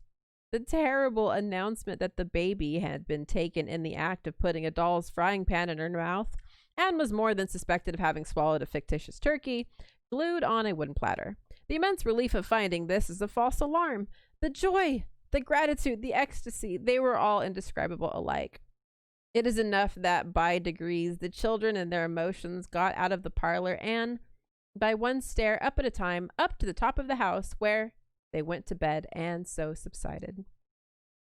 And now Scrooge looked on more attentively than ever, when the master of the house, having his daughter leaned fondly on him, sat down with her and her mother at his own fireside, and when he thought that such another creature, quite as graceful and as full of promise, might have called him father, and been a springtime in the haggard winters of his life, his sight grew very dim indeed. "Belle," said the husband, turning to his wife with a smile, "I saw an old friend of yours this afternoon." "Who was it?" "Guess." "How can I? I don't know," she added in the same breath, laughing as she laughed. "Mr. Scrooge." Mr. Scrooge it was. I passed his office window, and it was not shut up. He had a candle inside. I could scarcely help seeing him. His partner lies upon the point of death, I hear. There he sat alone. Quite alone in the world, I do believe. "Spirit," said Scrooge in a broken voice, "remove me from this place." "I told you these were shadows of the things that have been," said Ghost. "That they are what they are. Do not blame me." "Remove me," Scrooge exclaimed. "I cannot bear it." He turned upon the ghost, and seeing that it looked upon him with a face in which, in some strange way, there were fragments of all the faces it had shown him, wrestled with it. "Leave me. Take me back. Haunt me no further." In the struggle, if that it can be called a struggle, in which the ghost, with no visible resistance on its own part, was undisturbed by any effort of its adversary, Scrooge observed that its light was burning high and bright, and dimly connected that with its influence over him. He seized the extinguisher cap, and by a sudden action, pressed it down upon his head. The spirit dropped beneath it, so that the extinguisher covered its whole form. But, though Scrooge pressed it down with all his force, he could not hide the light, which streamed from under it, in an unbroken flood upon the ground. He was conscious of being exhausted, and overcome by an irresistible drowsiness, and further, of being in his own bedroom. He gave the cap a parting squeeze, in which his hand relaxed, and had barely time to reel to bed before he sank into a heavy sleep. So again, we are on stave 3. The second of the 3 spirits. Awakening in the middle of a prodigiously tough snore, and sitting up in bed to get his thoughts together, Scrooge had no occasion to be told that the bell was again upon the stroke of 1. He felt that he was restored to consciousness in the right nick of time, for the especial purpose of holding a conference with the second messenger, dispatched to him through Marley's intervention. But finding that he turned uncomfortably cold when he began to wonder which of his curtains this new spectre would draw back, he put them every one aside with his own hands, and laying down again, established a sharp lookout all around the bed. For he wished to challenge the spirit on the moment of its appearance, and did not wish to be taken by surprise and made nervous. Gentlemen of the free and easy sort, who plumed themselves on being acquainted with a move or two, and being usually equal to the time of day, express the wide range of their capacity for adventure by observing that they are good for anything from pitch and toss to manslaughter, between which opposite extremes no doubt there lies a tolerably wide and comprehensive range of subjects. Without venturing for Scrooge quite as heartily as this, I don't mind calling on you to believe that he was ready for a good broad field of strange appearances, and that nothing between a baby and a rhinoceros would have astonished him very much. Now, being prepared for almost anything, he was not by any means prepared for nothing, and consequently, when the bell struck 1 and no shape appeared, he was taken with a violent fit of trembling. 5 minutes, 10 minutes, a quarter of an hour went by, yet nothing came. All this time he lay upon his bed, the very core and center of a blaze of ruddy light, which streamed upon it when the clock proclaimed the hour, and which, being only light, was more alarming than a dozen ghosts, as he was powerless to make out what it meant, or would be at, and was sometimes apprehensive that he might be at the very moment in an interesting case of spontaneous combustion, without having the consolation of knowing it. At last, however, he began to think, as you or I would have thought at first, for it is always the person not in the predicament who knows what ought to have been done in it, and would unquestionably have done it too. At last, I say, he began to think that the source and secret of this ghostly light might have been in the adjoining room, from whence, on further tracing it, it seemed to shine. This idea taking full possession of the mind, he got up softly and shuffled in his slippers to the door. The moment Scrooge's hand was on the lock of a strange voice calling him by his name and bade him enter, he obeyed. It was his own room, there was no doubt about that, but it had undergone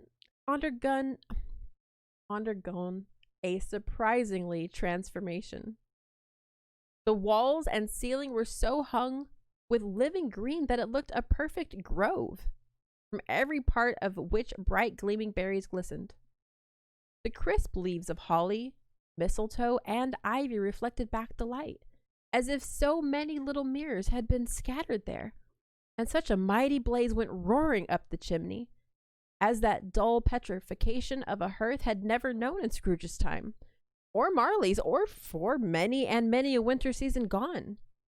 Heaped upon the floor to form a kind of throne were turkeys, geese, game, poultry, brawn, great joints of meat, suckling pigs, long wreaths of sausage, mince pies, plum puddings, barrels of oysters, red-hot chestnuts, cherry-cheeked apples, juicy oranges, luscious pears, immense 12th cakes, and seething bowls of punch that made the chamber dim with delicious steam.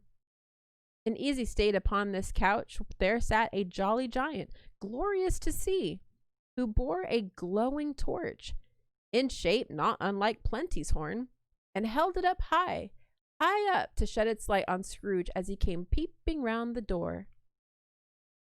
"Come in," exclaimed the ghost. "Come in, and know me better, man." Scrooge entered timidly and hung his head before the spirit. He was not the dogged Scrooge he had been, and though the spirit's eyes were clear and kind, he did not like to meet them. "I am the ghost of Christmas present," said the spirit. "Look upon me." Scrooge reverently did so. It was clothed in one deep, simple robe, or mantle, bordered with white fur. This garment hung so loosely on the figure that its capricious breast was bare, as if disdaining to be warded or concealed off by the artifice. Its feet, covered beneath the ample folds of the garment, were also bare, and on its head it wore no other covering than a holly wreath, set here and there with shining icicles. Its dark brown curls were long and free as its genial face, its sparkling eye, its open hand, its cheery voice, its unconstrained demeanor, and its joyful air. Girded round its middle was an antiqued scabbard, but no sword was in it, and the ancient sheath was eaten up with rust. "You have never seen the like of me before," exclaimed the spirit. Never. Scrooge was made to answer it. Have never walked forth with the merry members of my family, meaning, for I am very young, my elder brothers born to these later years? Pursued the Phantom. I don't think I have, said Scrooge. I am afraid I have not. Have you had many brothers, Spirit? More than 1,800, said the ghost. A tremendous family to provide for, muttered Scrooge.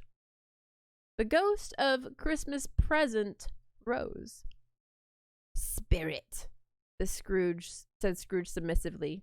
Conduct me where you will. I went forth last night on compulsion, and I learned a lesson which is working now. Tonight, if you have aught to teach me, let me profit by it. Touch my robe. Scrooge did as he was told and held it fast. Holly, mistletoe, red berries, ivy, turkey, geese, game, poultry, brawn, meat, pigs, sausages, oysters, pies, pudding, fruit, and punch all vanished instantly.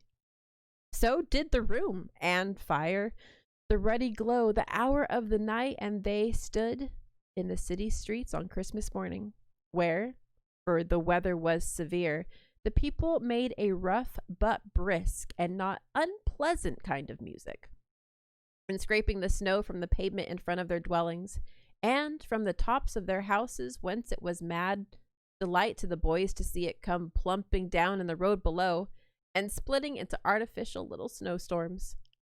The house fronts looked black enough, and the windows blacker still, contrasting with the smooth white sheet of snow upon the roofs, and with the dirtier snow upon the ground, which last deposit had been plowed up in deep furrows by the heavy wheels of carts and wagons, furrows that crossed and recrossed each other hundreds of times where the great streets branched off and made intricate channels hard to trace in the thick yellow mud and icy water. The sky was gloomy, and the shortest streets were choked up with a dingy mist, half thawed, half frozen, whose heavier particles descended in a shower of sooty atoms, as if the chimneys in Great Britain had, one by one, caught fire, and were blazing away to their heart's content. There was nothing very cheerful in the climate or the town, and yet there was an air of cheerfulness about the town, and the clearest summer air and brightest summer sun might have endeavored to diffuse in vain. For the people who were shoveling away in the housetops were jovial and full of glee, calling out to one another from the parapets, and now and then exchanging a facetious snowball, better-natured missile far than many a wordy jest, laughing heartily if it went right and not less heartily if it went wrong.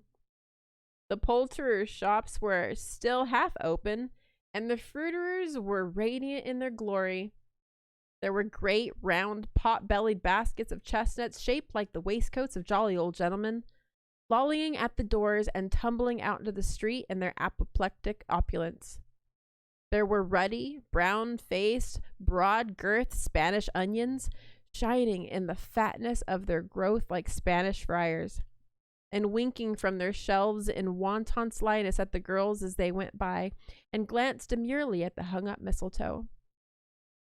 There were pears and apples clustered high in bloomy pyramids. There were bunches of grapes made in the shopkeeper's benevolence to dangle from conspicuous hooks that people's mouths might water as they pass. There were piles of filiberts, mossy and brown, recalling in their fragrance ancient walks among the woods, and pleasant shufflings ankle-deep through withered leaves. There were Norfolk biffins, squab and swarthy, setting off the yellow of the oranges and lemons, and, in the great compactness of their juicy persons, urgently entreating and beseeching to be carried home in paper bags and eaten after dinner.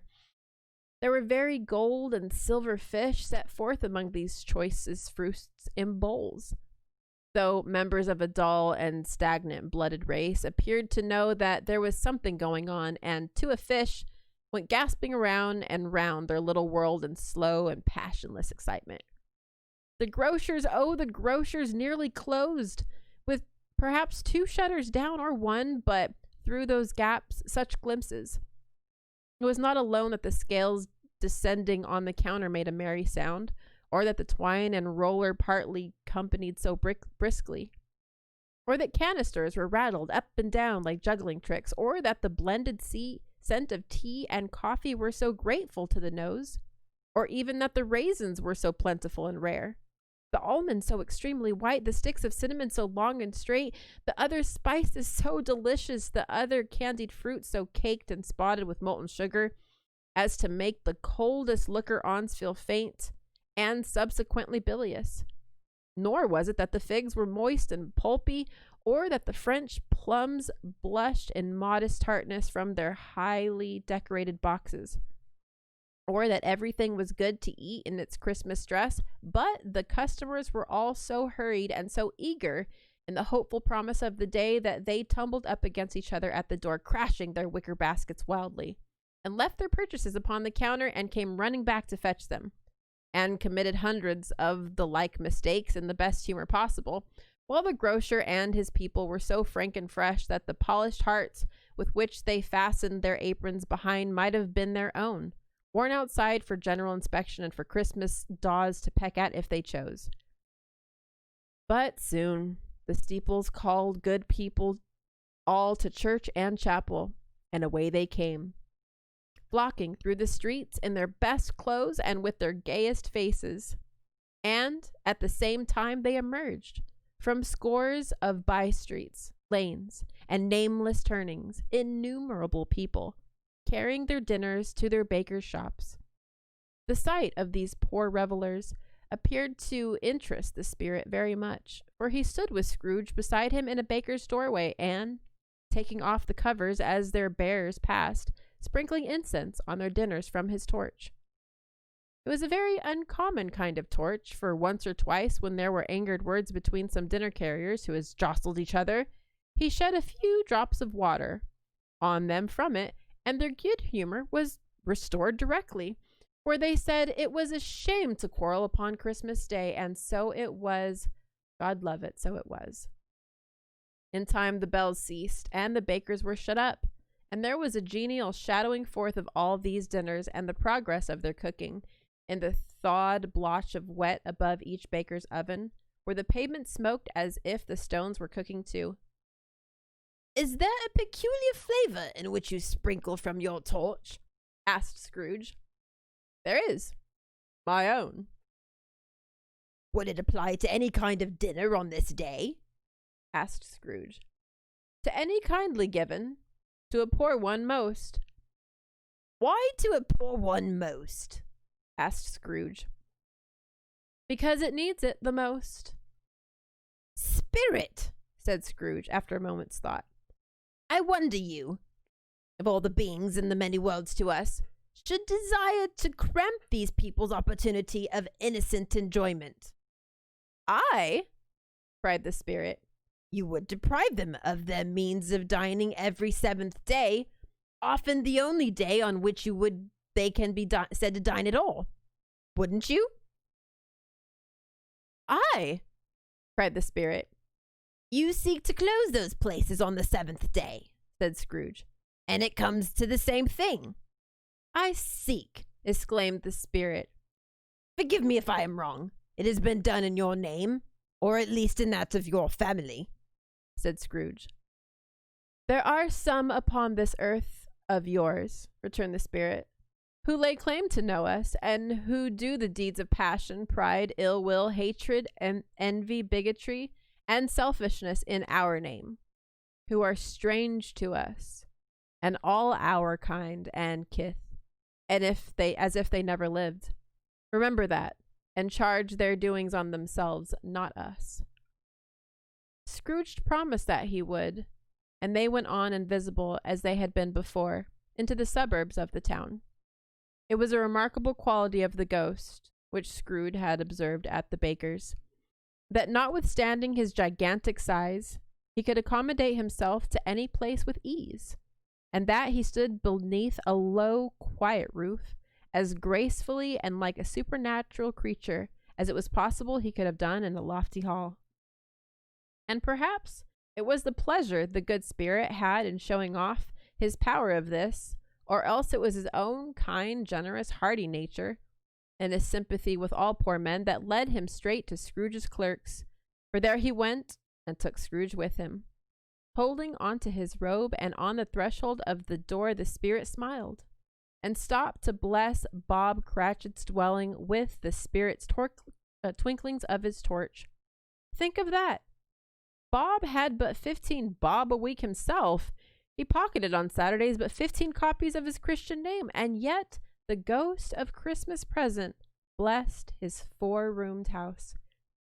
Then up rose Mrs. Cratchit, Cratchit's wife, dressed but poorly in a twice-turned gown, but brave in ribbons, which are cheap, and make a goodly show for 6pence, and she laid the cloth, assisted by Belinda Cratchit, second of her daughters, also brave in ribbons, while Master Peter Cratchit plunged a fork into the saucepan of potatoes, and getting the corners of his monstrous shirt collar, Bob's private property, conferred upon his son and heir in honor of the day, onto his mouth, rejoicing to find himself so gallantly attired, and yearned to show his linen in the fashionable parks. And now 2 smaller Cratchits, boy and girl, came tearing in, screaming that outside the baker's they had smelt the goose, and known it for their own, and basking in luxurious thoughts of sage and onion, these young Cratchits danced about the table, and exalted Master Peter Cratchit to the skies, while he, not proud although his collars nearly choked him, blew the fire, until the slow potatoes bubbling up knocked loudly at the saucepan lid to be let out and peeled. "What has ever got into your precious father then?" said Mrs. Cratchit. "And your brother, Tiny Tim, and Martha weren't as late last Christmas Day by half an hour." "Here's Martha, mother," cried the 2 young Cratchits. "Hurrah! There is such a goose, Martha." "Why, bless your heart alive, my dear, how late you are," said Mrs. Cratchit, kissing her a dozen times as taking off the shawl and bonnet for her with officious zeal. We'd a deal of work to finish up last night," replied the girl, "and had to clear away this morning, mother." "Well, never mind so long as you come," says Miss Cratchit. "Sit ye down by the fire, my dear, and have a warm. Lord bless ye." No, there's father coming," cried the 2 young Cratchits, who were everywhere at once. "Hide, Martha, hide!" So Martha hid herself, and in came little Bob, the father, with at least 3 feet of comforter, exclusive of the fringe, hanging down before him, his threadbare clothes darned up and brushed to look seasonable, and Tiny Tim upon his shoulder. Alas for Tiny Tim, he bore a little crutch, and had his limbs supported by an iron frame. "Why, where's our Martha?" cried Bob Cratchit, looking round. "Not coming," said Mrs. Cratchit. "Not coming!"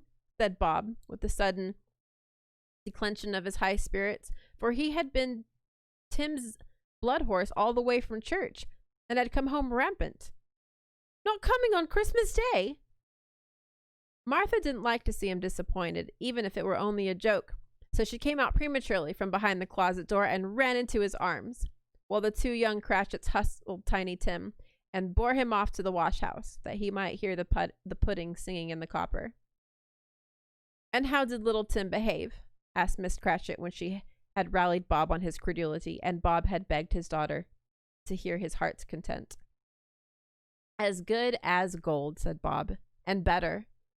Somehow he gets thoughtful, sitting by himself so much, and thinks the strangest things you've ever heard. He told me, coming home, that he hoped the people saw him in the church, because he was a cripple, and it might be pleasant to them to remember upon Christmas Day who made lame beggars walk and blind men see." Bob's voice was tremulous when he told them this, and troubled more when he said that Tiny Tim was growing strong and hearty.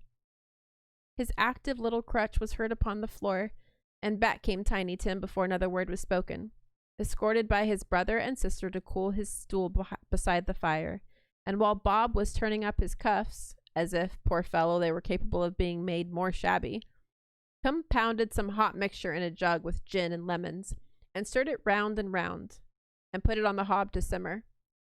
Master Peter and the 2 ubiquitous young Cratchits went to fetch the goose, with which they returned in high procession. Such a bustle ensued that you might have thought a goose was the rarest of all birds.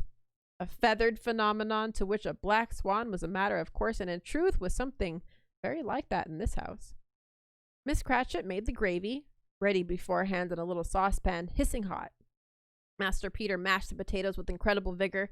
Miss Belinda sweetened up the applesauce. Martha dusted the hot plates. Bob took Tiny Tim beside him in a tiny corner at the table. The two young Cratchits sat chairs for everybody, not forgetting about themselves, and, mounting guard upon their post, crammed spoons into their mouths lest they should shriek for goose before their turn came to be helped.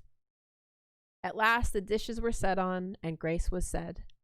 It was succeeded by a breathless pause as Mrs. Cratchit, looking slowly all around the carving knife, prepared to plunge it in the breast, but when she did, and when the long-expected gush of stuffing issued forth, one murmur of delight arose all around the board, and even Tiny Tim, excited by the two young Cratchits, beat on the table with the handle of his knife and feebly cried, "Hurrah!" There was never such a goose. Bob said he didn't believe there was ever such a goose to be cooked. Its tenderness and flavor, size and cheapness were the themes of universal admiration. Eked out by applesauce and mashed potatoes, it was a sufficient dinner for the whole family indeed, as Miss Cratchit had with great delight, surveying one small atom of a bone upon the dish. They hadn't ate it all at last. Yet everyone had had enough, and the youngest Cratchits in particular were steeped in sage and onion to the eyebrows. But now, the plates being changed by Miss Belinda, Mrs. Cratchit left the room, too nervous to bear witness, to take the pudding up and bring it in. Suppose it should not be done enough. Suppose it should break in turning out. Suppose somebody should have got it all over the wall of the backyard and stolen it while they were merry with the goose. A supposition at which the two young Cratchits became livid. All sorts of horrors were supposed. Hello! A great deal of steam. The pudding was out of the copper. A smell like a washing day, that was the cloth. A smell like an eating house with the pastries cooked next door to that. Each other with a laundress next door to that. That was the pudding. In half a minute, Mrs. Cratchit entered, flushed, but smiling proudly, with the pudding. Like a speckled cannonball, so hard and firm, blazing in half of a quartern of ignited brandy and bedight with Christmas holly stuck into the top. Oh, a wonderful pudding. Bob Cratchit said, and calmly too, that he regarded it as the greatest success achieved by Mrs. Cratchit since their marriage. Mrs. Cratchit said that now the weight was off her mind, she would confess she had doubts about the quantity of flour. Everybody had something to say about it, but nobody said or thought at all a small pudding for a large family. It would have been flat heresy to do so. Any Cratchit would have been blushed to hint at such a thing. At last the dinner was all done. The cloth was cleared, the hearth swept, and the fire made up. The compound in the jug being tasted and considered perfect, apples and oranges were put upon the table, and a shovel chest full of chestnuts were on the fire. Then all the Cratchit family drew round the hearth in what Bob Cratchit called a circle, meaning half a one, and at Bob Cratchit's elbow stood the family display of glass, 2 tumblers and a custard cup without a handle. These held the hot stuff from the jug, however, as well as golden goblets would have done, and Bob served it out with beaming looks, while the chestnuts on the fire sputtered and cracked noisily. Then Bob proposed, "A Merry Christmas to us all, my dears. God bless," which all the family re-echoed. "God bless us, everyone," said Tiny Tim, the last of all. He sat very close to his father's side upon his little stool. Bob held his withered little hand to his, as if he loved the child and wished to keep him by his side, and dreaded that he might be taken from him. "Spirit," said Scrooge, with an interest he had never felt before, "tell me if Tiny Tim will live." "I see a vacant seat," replied the ghost, "in the poor chimney corner, and a crutch without an owner, carefully preserved. If these shadows remain unaltered by the future, the child will die." No, no, said Scrooge. Oh, no, no, kind spirit, say he will be spared. If these shadows remain unaltered by the future, none other of my race, returned the ghost, will find him here. What then?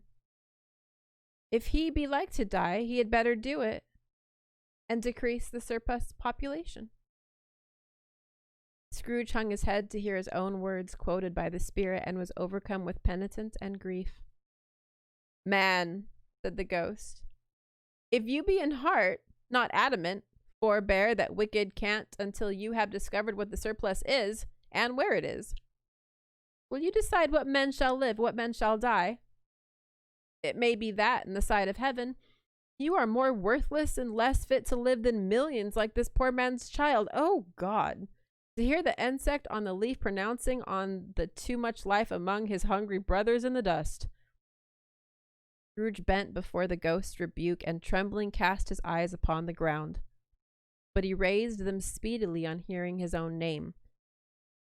Mr. Scrooge, said Bob, I'll give you Mr. Scrooge, the founder of the feast. The founder of the feast, indeed, cried Miss Cratchit, reddening. I wish I had him here. I'd give him a piece of my mind to feast upon, and I'd hope he'd have a good appetite for it. My dear, said Bob, the children, Christmas Day.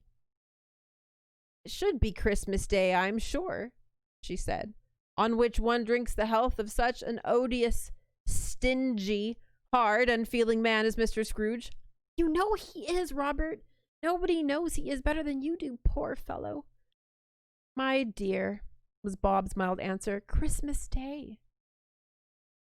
I'll drink to his health for your sake and the day's, said Mrs. Cratchit. Not for his. Long life to him. A Merry Christmas and a Happy New Year. He'll be very merry and very happy, I'll have no doubt. The children drank the toast after her.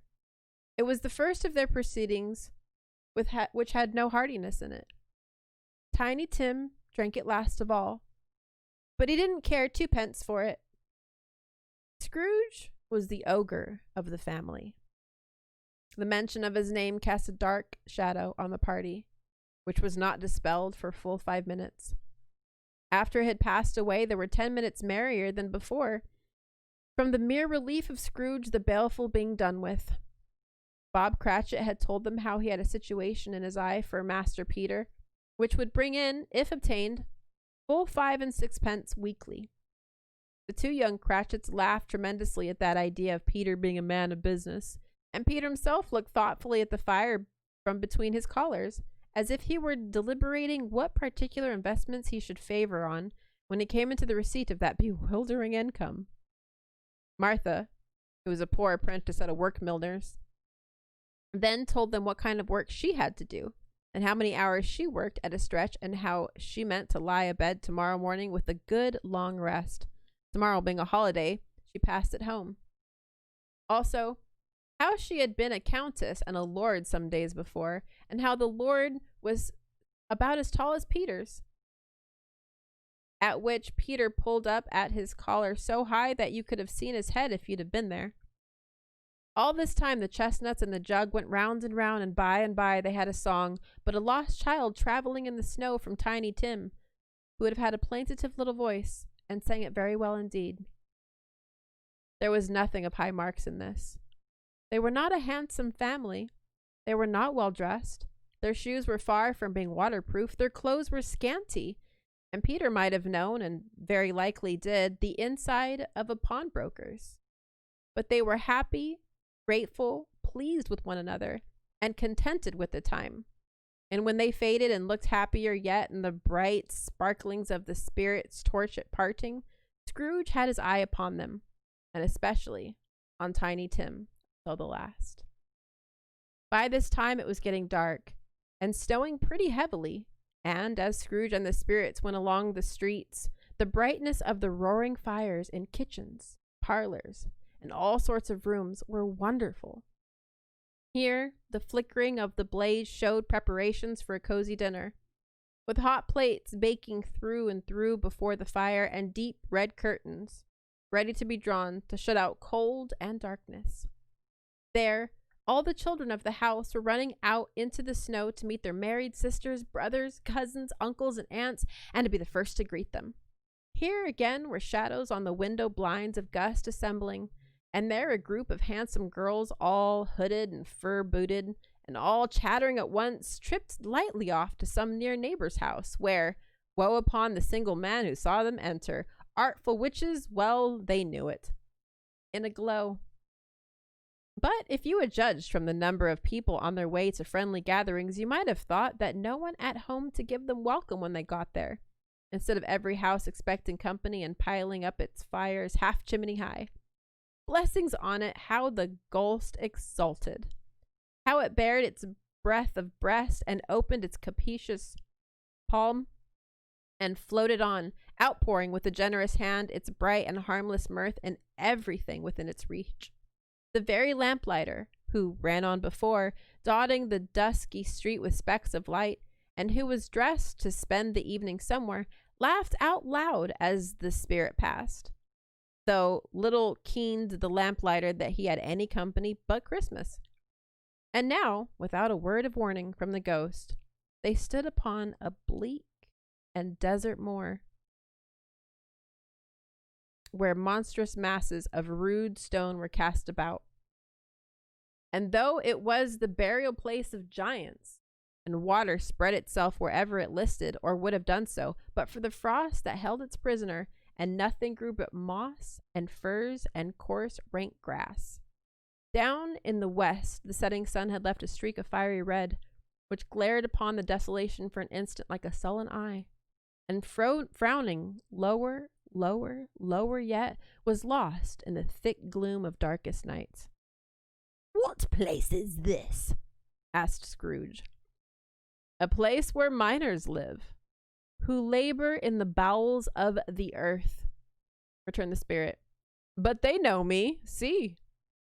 A light shone from the window of a hut, and swiftly they advanced towards it. Passing through the wall of mud and stone, they found a cheerful company assembled round a glowing fire. An old man and woman, with their children and their children's children, and another generation beyond that, all decked out gaily in their holiday attire. The old man, in a voice that seldom rose above the howling of the wind upon the barren waste, was singing them a Christmas song. It had been a very old song when he was a boy, and from time to time they all joined in the chorus. So surely as they raised their voices, the old man got quite blithe and loud, and so surely as they stopped, his vigor sank again.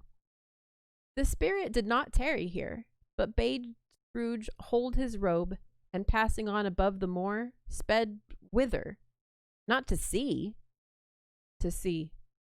To Scrooge's horror, looking back, he saw the last of the land, a frightful range of rocks behind them, and his ears were deafened by the thundering of water as it rolled and roared and raged among the dreadful caverns it had worn and fiercely tried to undermine the earth.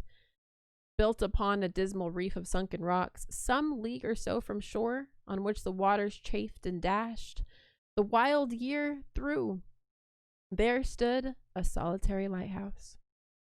Great heaps of seaweed clung to its base, and storm birds, born of the wind, one might suppose as seaweed of the water, rose and fell about, like the waves they skimmed.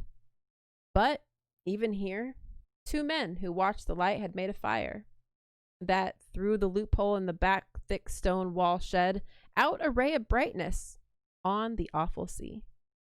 Joining their horny hands over the rough table at which they sat, they wished each other Merry Christmas in their can of grog, and one of them, the elder too, with his face all damaged and scarred with hard weather, as the figurehead of an old ship might be, struck up a sturdy song that was like a gale in itself. Again the ghost sped on above the black and heavy sea, on, until being far away, as he told Scrooge, from any shore, they lit upon a ship. They stood beside the helmsman at the wheel, the lookout on the bow, the officers who had the watch, dark ghostly figures in their several stations, but every man among them hummed a Christmas tune, or had a Christmas thought, or spoke below his breath to his companion of some bygone Christmas day, with homeward hopes belonging to it. and every man on board, walking or sleeping, good or bad, had a kinder word for one another that day than on any day of the year, and had shared to some extent on its festivities, and had remembered those he cared about at a distance, for he had known they delighted to remember him. It was a great surprise to Scrooge, while listening to the moaning of the wind, and thinking what a solemn thing it was to move on through the lonely darkness, over an unknown abyss, whose depths were as secret as profound as death. It was a great surprise to Scrooge, while thus engaged, to hear a hearty laugh. It was a much greater surprise to Scrooge to recognize it as his own nephew's, and to find himself by a bright, dry, gleaming room, with the spirit standing smiling by his side and looking at the same nephew with approving affability. "Ha ha!" laughed Scrooge's nephew, and he continued to laugh. "If you should happen, by any unlikely chance, to know a man more blessed in a laugh than Scrooge's nephew, all I can say is, I should like to know him too. Introduce him to me, I'll cultivate his acquaintance. It is a fair, even-handed, noble adjustment of things, that while there is infection in disease and sorrow, there is nothing in the world so irresistibly contagious as laughter and good humor." When Scrooge's nephew laughed in this way, holding his sides, rolling his head, and twisting his face in the most extravagant contortions, Scrooge's niece, by marriage, laughed as heartily as he, and their assembled friends, being not a bit behindhand, roared out lustily. "He even said that Christmas was a humbug, as I live!" cried Scrooge's nephew. "He believed in it too." "More shame for him, Fred," said Scrooge's niece indignantly. "Bless these women. They never do anything by halves. They're always in earnest." She was very pretty, exceedingly pretty, with a dimpled, surprising-looking capital face, a ripe little mouth that seemed made good to be kissed, as no doubt it was, all kinds of good little dots on her chin, that melted into one another when she laughed, the sunniest pair of eyes you ever saw in any creature's head. Altogether, she was what you would have called provoking, you know, but satisfactory too. Oh, perfectly satisfactory. "He's a comical old fellow," said Scrooge's nephew. "That's the truth, and not so pleasant as he might be. However, his offenses carry their own punishment, and I have nothing to say against him." "I'm sure he is very rich, Fred," hinted Scrooge's nephew. "At least you always tell me so." "What of that, my dear?" said Scrooge's nephew. "His wealth is of no use to him. He doesn't do any good with it. He doesn't make himself comfortable with it. He hasn't the satisfaction of thinking that he's only going to ever benefit us with it." "I have no patience with him," observed Scrooge's niece. Scrooge's niece's sisters and all the other ladies expressed the same opinion. "Oh, I have," said Scrooge's nephew. "I am sorry for him. I couldn't be angry with him if I tried. Who suffers by his ill whims? Himself, always. He who takes it into his head to dislike us, and he who won't come to dine with us. What's the consequence? He didn't lose much of dinner. Instead, I think he loses a very good dinner," interrupted Scrooge's niece. Everybody else said the same, and they must be allowed to have been competent judges, because they had just had dinner, and with the dessert upon table were clustered around the fire by lamplight. "Well, I am very glad to hear it," said Scrooge's nephew, "because I haven't any great faith in these young housekeepers. What do you say, Topper?" Topper had clearly got his eye upon one of Scrooge's niece's sisters, for he answered that a bachelor was a wretched outcast, who had no right to express an opinion on the subject. Whereat Scrooge's niece's sister, the plump one with the lace tucker, not the one with the roses, blushed. "Do go on, Fred," said Scrooge's niece, clapping her hands. "He never finishes what he begins to say. He's such a ridiculous fellow." Scrooge's nephew revelled in another laugh, and it was impossible to keep the infection off, though the plump sister tried hard to do it with aromatic vinegar, His example was ununanimously followed. I was only going to say, said Scrooge's nephew, that the consequence of his taking a dislike to us and not making merry with us is, as I think, that he loses some pleasant moments, which could do him no harm. I am sure he loses pleasanter companions than he can find in his own thoughts, either in his moldy old office or his dusty chambers. I mean to give him the same chance every year, whether he likes it or not, for I pity him. He may rail at Christmas till he dies, but he can't help thinking better of it. I defy him. If he finds me going there in good temper year after year and saying, Uncle Scrooge, how are you? If it only puts him in the vein to leave his poor clerk 50 pounds, that's something, and I think I shook him yesterday. It was their turn to laugh now, at the notion of his shaking Scrooge. But being thoroughly good-natured and not much caring what they laughed at, though they laughed at any rate, he encouraged them in their merriment and passed the bottle joyously. After tea, they had some music, for they were a musical family and knew what they were about even when they sung a glee or catch, I can assure you. Especially Topper, who could growl away in the bass like a good one and never swell the large veins on his forehead or get rid of the face over it. Scrooge's nephew played well upon the harp and played, among other tunes, a simple little air, a mere nothing you might learn to whistle in its 2 minutes, which had been familiar to the child who fetched Scrooge from the boarding school, as he had been reminded by the ghost of Christmas past. When this strain of music sounded, all the things that Ghost had shown him before came upon his mind. He softened more and more, and thought that if he could have listened to it often years ago, he might have cultivated the kindness of life, for his own happiness with his own hands, without resorting to the sexton spade and buried Jacob Marley. But they didn't devote the whole evening to music, and after a while they played at forfeits, for it is good for children to be sometimes, and never better than at Christmas, when its mighty founder was a child himself. Stop! There was first a game at blindman's buff. Of course there was. And I no more believe Topper was really blind than I believe he had eyes in his boots. My opinion is that it was a done thing between him and Scrooge's nephew, and that the ghost of Christmas present knew it. The way he went about after that plump sister and the lace tucker was an outrage of the credulity of human nature. Knocking down the fire irons, tumbling over the chairs, bumping up against the piano, smothering himself amongst the curtains wherever she went, and there went he. He always knew where the plump sister was. He wouldn't catch anybody else. If you had fallen up against him, as some of them did, on purpose, he would have made a feint of the endeavoring to seize you, which would have been an affront to your understanding, and would have instantly have sidled off in the direction of the plump sister. She often cried out that it wasn't fair, and it really was not. But when at last he caught her, when in spite of all her silken rustlings and her rapid fluttering past him, he got her into a corner whence there was no escape from his conduct, was the most execrable.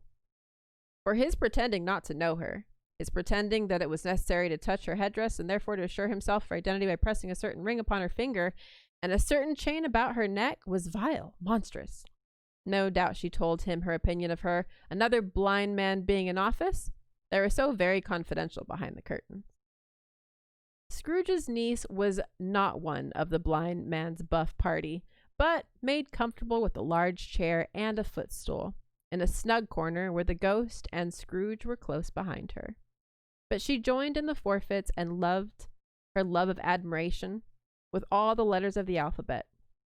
Likewise, in a game of how, when, and where, she was very great, and, to the secret joy of Scrooge's nephew, beat her sisters hollow, though they were sharp girls too, as Topper would have told you.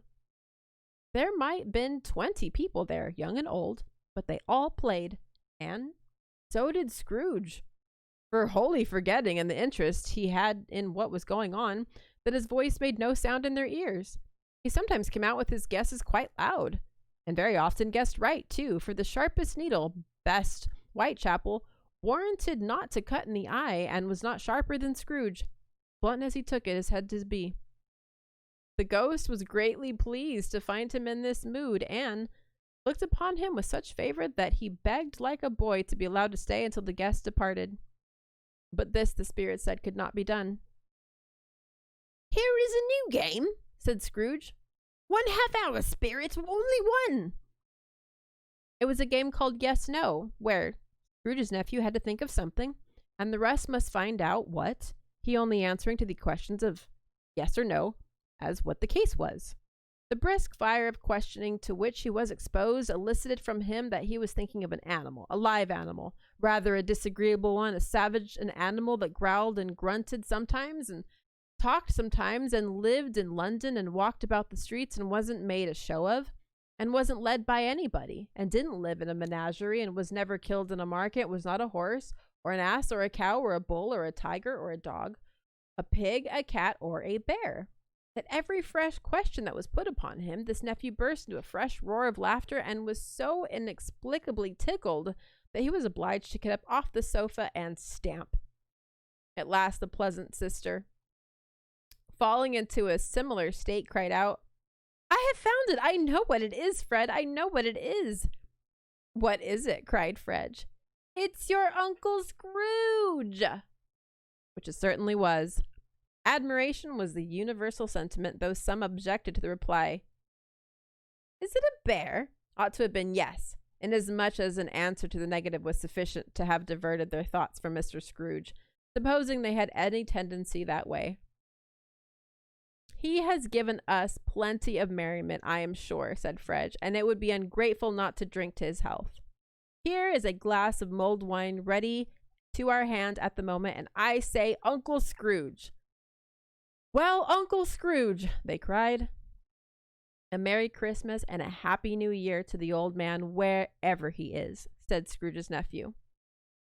"He wouldn't take it from me, but may he have it nevertheless. Uncle Scrooge!" Uncle Scrooge had imperceptibly become so gay and light of heart that he would have pledged the unconscious company in return, and thanked them in an inaudible speech if the ghost had given him time. But the whole scene passed off in the breath of the last word spoken by his nephew, and he and the spirit were again upon their travels.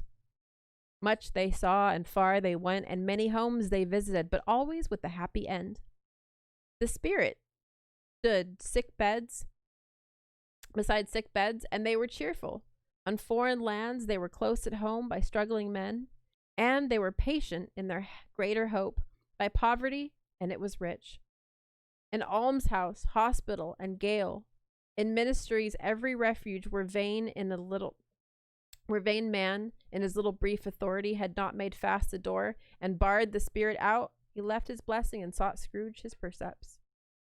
It was a long night, if it were only a night, but Scrooge had his doubts of this because the Christmas holidays appeared to be condensed into the space of time they passed together.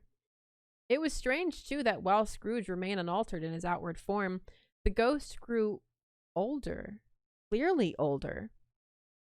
Scrooge had observed this change, but never spoke of it until they left a children's 12th night party, when, looking at the spirit as they had together in an open place, he noticed his hair was gray. "Are spirits' lives so short?" asked Scrooge. "My life upon this globe is very brief," replied the ghost. "It ends tonight." "Tonight!" cried Scrooge. "Tonight, at midnight. Hark, the time is drawing near." The chimes were ringing the 3/4 past 11 at this moment. "Forgive me if I am not justified in what I ask." "Forgive me if I am not justified in what I ask," said Scrooge, looking intently at the spirit's robe. "But I see something strange, and not belonging to yourself, protruding from your skirts. Is that a claw or a foot?" "It might be a claw, for the flesh there is upon it," said the spirit's sorrowful reply. "Look here." From the foldings of its robe it brought 2 children, wretched, abject, frightful, hideous, miserable. They knelt down at its feet and clung upon the outside of its garment. "Oh, man, look here! Look down here!" exclaimed the ghost. There was a boy and a girl, yellow, meager, ragged, scowling, wolfish, but prostrate too in their humility. where graceful youth should have filled out their features and touched them with its freshest tints, a stale and shriveled hand like that of age had pinched and twisted them and pulled them into shreds. Where angels might have sat enthroned, devils lurked and glared out menacingly. No change, no degradation, no perversion of humanity in any grade. Through all the mysteries of wonder creation has monsters half so horrible and dread. Scrooge started back, appalled. Having them shown to him in this way, he tried to say they were fine children, but the words choked themselves rather than be parties to a lie of such enormous magnitude. Spirits, are they yours? Scrooge could say no more. They are man's, said the spirit, looking down upon them, and they cling to me, appealing from their fathers. This boy is ignorance, this girl is want. Beware of them both and all their decree, but most of all beware this boy, for on his brow I see that written which is doom. Unless the writing be erased, deny it, cried the spirit, stretching out his hand towards the city. Slander those who tell it ye, admit it for your factious purpose, and make it worse, and bide the end. Have they no refuge or resource? Cried Scrooge. Are there no prisons? Said Spirit, turning on him for the last time with his own words. Are there no workhouses? The bell struck 12. Scrooge looked about him for the ghost and saw it not. As the last stroke ceased to vibrate, he remembered the prediction of old Jacob Marley and, lifting up his eyes, beheld a solemn phantom, draped and hooded, coming like a mist among the grounds toward him. With that, let's go ahead and begin stave 4 of A Christmas Carol by Charles Dickens. The last of the spirits. The phantom slowly, gravely, silently approached. When it came near him, Scrooge bent down upon his knee, for in the very air through which this spirit moved, it seemed to scatter gloom and mystery. It was shrouded in a deep black garment which concealed its head, its face, its form, and left nothing of it visible save one outstretched hand.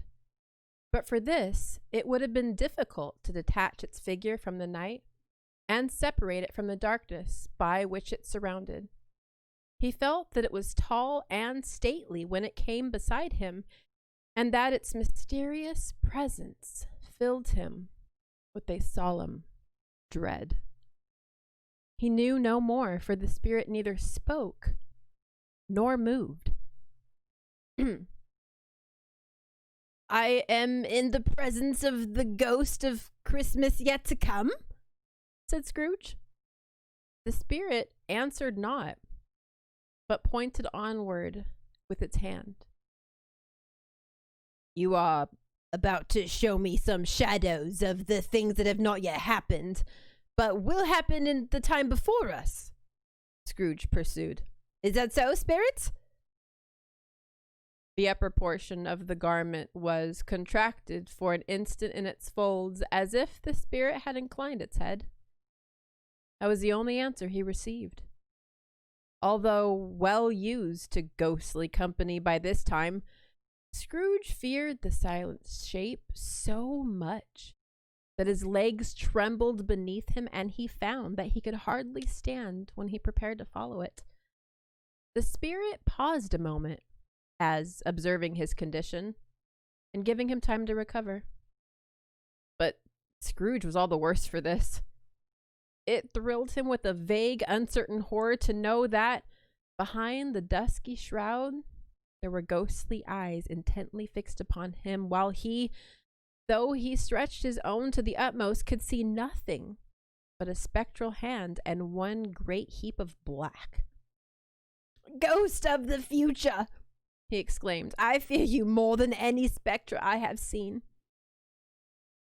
But as I know your purpose is to do me good, as I hope to live to be another man from what I was, I am prepared to bear your company. And do it with a thankful heart. Will you not speak to me? It gave him no reply. The hand was pointed straight before them. "Lead on," said Scrooge. "Lead on. The night is waning fast. It is precious time to me. I know. Lead on, spirit." The phantom moved away as it had come towards him. Scrooge followed in the shadow of its dress, which bore him up, he thought, and carried him along. They scarcely seemed to enter the city, for the city rather seemed to spring up about them and encompass them of its own act. But there they were in the heart of it, on 'change amongst the merchants, who hurried up and down and chinked the money in their pockets and conversed in groups and looked at their watches and trifled thoroughly with their great gold seals, so forth as Scrooge had often seen them. The spirit stopped beside one little knot of businessmen. Observing that the hand was pointed to them, Scrooge advanced to listen to their talk. "No," said a great fat man with a monstrous chin. "I don't know much about it either way. I only know he's dead." "When did he die?" inquired another. "Last night, I believe." "Why, what's the matter with him?" asked a third, taking a very vast quantity of snuff out of a very large snuff box. "I thought he'd never die." "God knows," said the first with a yawn. "What has he done with his money?" asked a red-faced gentleman with a pendulistic presence on the end of his nose that looked like the gills of a turkey cock. "I haven't heard," said the man with the large chin, yawning again. "Left it to his company, perhaps? He hasn't left it to me, that's all I know." This pleasantry was received with a general laugh. "It's likely to be a very cheap funeral," said the same speaker, "for, upon my life, I don't know of anybody to go to it. Suppose we make up a party and volunteer?" "I don't mind going if a lunch is provided," observed the gentleman with the excrescence upon his nose. "But I must be fed if I make one." Another laugh. "Well, I am the most disinterested among you after all," said the first speaker, "for I never wear black gloves and I never eat lunch, but I'll offer to go if anybody else will. When I come to think of it, not at all sure that I wasn't his most particular friend, for we used to stop and speak wherever we met. Bye-bye." Speakers and listeners strolled away and mixed with other groups. Scrooge knew the men and looked towards the spirit for an explanation. The phantom glided onto a street. Its finger pointed to two persons meeting. Scrooge listened again, thinking that the explanation might lie there. He knew these men also perfectly.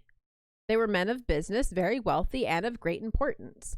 He had made a point of standing well in their esteem in a business point of view, that is, strictly in a business point of view. "How are you?" said one. "How are you?" returned the other. "Well," said the first. "Old Scratch has got his own at last, hey?" "So I'm told," returned the second. "Cold, isn't it?" "Seasonable for Christmas time? You're not a skater, I suppose?" No, something else to think of. Good morning." Not another word. That was their meeting, their conversation, and their parting.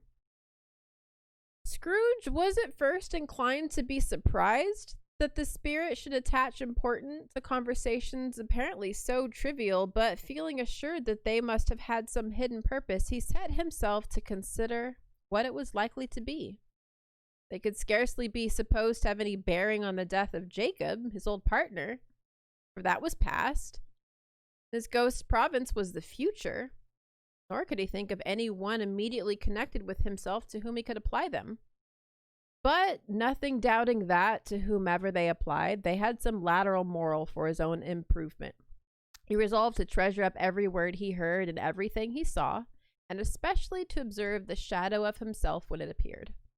For he had an expectation that the conduct of his future self would give him the clue he missed, and would render the solution of these riddles easy. He looked about it in that very first place for his own image, but another man stood in his accustomed corner, and though the clock pointed to his usual time of day for being there, he saw no likeness of himself among the multitudes that poured in through the porch. Gave him little surprise, however, for he had been resolving in his mind a change of life, and thought he hoped he saw his newborn resolution carried out in this. Quiet and dark beside him stood the phantom with its outstretched hands. When he roused himself from his thoughtful quest, he fancied, from the turn of the hand and its situation in reference to himself, that the unseen eyes were looking at him keenly. It made him shudder and feel very cold. They left the busy scene and went on to an obscure part of the town where Scrooge had never penetrated before, although he recognized its situation and its bad repute. The ways were foul and narrow, the shop and houses wretched, the people half naked, drunken, slipshod, ugly. Alleys and archways, like so many cesspools, disgorged their offenses of smell and dirt and life upon the straggling streets, and the whole quarter reeked with crime, with filth, and misery. Far in this den of infamous resort, there was a low-browed, beetling shop, below a penthouse roof, where iron, old rags, bottles, bones, and greasy offal were brought. Upon the floor within were piled up heaps of rusty keys, nails, chains, hinges, files, scales, weights, and refuse iron of all kind. Secrets that few would like to scrutinize were bred and hidden in mountains of unseemly rags, masses of corrupt fat, and sepulchres of bones. Sitting among the wares he dealt by a charcoal stove made of old bricks was a gray-haired rascal, nearly 70 years of age, who had screened himself from the cold air without a fruzy curtaining of miscellaneous tatters, hung upon a line and smoked his pipe in all the luxury of calm retirement. Scrooge and the phantom came into the presence of this man, just as a woman with a heavy bundle slunk into the shop. But she had scarcely entered when another woman, similarly laden, came in too. She was closely followed by a man in faded black, who was no less startled by the sight of them that they had been upon the recognition of each other. After a short period of blank astonishment, in which the old man with the pipe had joined them, they all three burst into a laugh. "Let the charwoman alone to be the first," cried she who entered first. "Let the laundress alone to be the second, and let the undertaker's man alone to be the third. Look here, old Joe, here's a chance. If we haven't all three met here without meaning it." "You couldn't have met me in a better place," said old Joe, removing his pipe from his mouth. "Come into the parlor. You were made free of it long ago, you know, and the other two ain't strangers. Stop till I shut the door of the shop. Ah, how it squeaks. There ain't such a rusty bit of metal in the place as its own hinges, I believe, and I'm sure there's no such old bones here as mine. Ah, well, we're all suitable to our calling. We're well matched. Come into the parlor. Come in, come in." The parlor was the space behind the screen of rags. The old man raked the fire together with an old stair rod, and having trimmed his smoky lamp, for it was night, with the stem of his pipe, put it into his mouth again. While he did this, the woman who had already spoken threw her handle on the floor and sat down in a flaunting manner on a stool, crossing her elbows on her knees and looking with a bold defiance at the other two. "What odds, then? What odds, Mrs. Delbert?" said the woman. "Every person has a right to take care of themselves. He always did." "That's true indeed," said the laundress, "no man more so."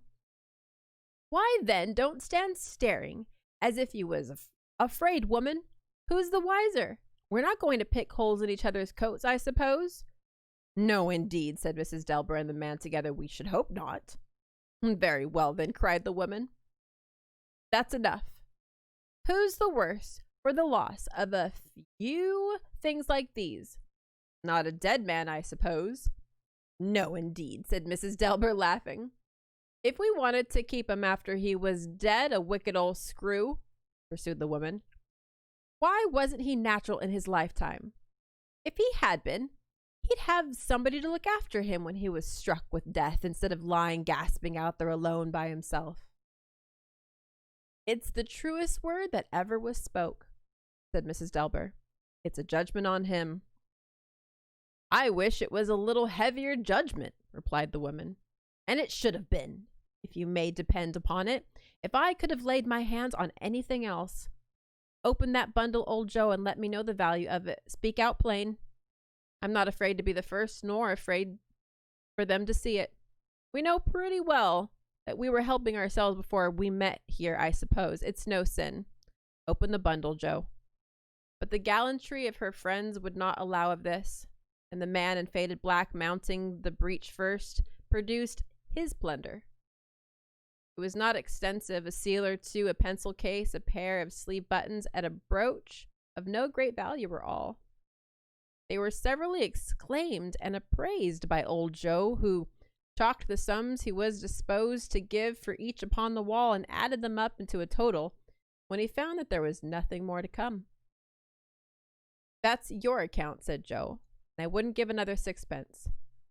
If I was to be boiled for not doing it, who's next? Mrs. Delbert was next. Sheets and towels and a little wearing apparel, 2 old-fashioned silver teaspoons, a pair of sugar tongs, and a few boots. Her account was stated on the wall in the same manner. I always give much to ladies. It's a weakness of mine, and that's the way I ruin myself, said old Joe. That's your account. If you asked me for another penny and made it an open question, I would repent of being so liberal and knock off half a crown. And now undo my bundle, Joe, said the first woman. Joe went down on his knees for the greater convenience of opening it, and having unfastened a great many knots, dragged out a large, heavy roll of some dark stuff. What do you call this? Said Joe. Bed curtains? Ah, returned the woman, laughing and leaning forward as her arms crossed. Bed curtains. You don't mean to say you took 'em down, rings and all, with him lying there, said Joe. Yes, I do, replied the woman. Why not? You were born to make your fortune, said Joe, and you'll certainly do it. I certainly shan't hold my hand when I can get anything in it by reaching for it. For the sake of such a man as he, I promise you, Joe, returned the woman coolly. Don't drop that oil upon the blankets now. His blankets? Asked Joe. Who else's do you think? Replied the woman. He isn't likely to take cold without 'em, I dare say. I hope he didn't die of anything catching, eh? Said old Joe, stopping at his work and looking up. Don't you be afraid of that, returned the woman. I ain't so fond of his company that I'd loiter about him for such things if he did. Ah, you may look through that shirt till your eyes ache, but you won't find a hole in it nor a threadbare piece. It's the best he had, and a fine one, too. They'd have wasted if it hadn't been for me. What do you call wasting of it? Asked Joe.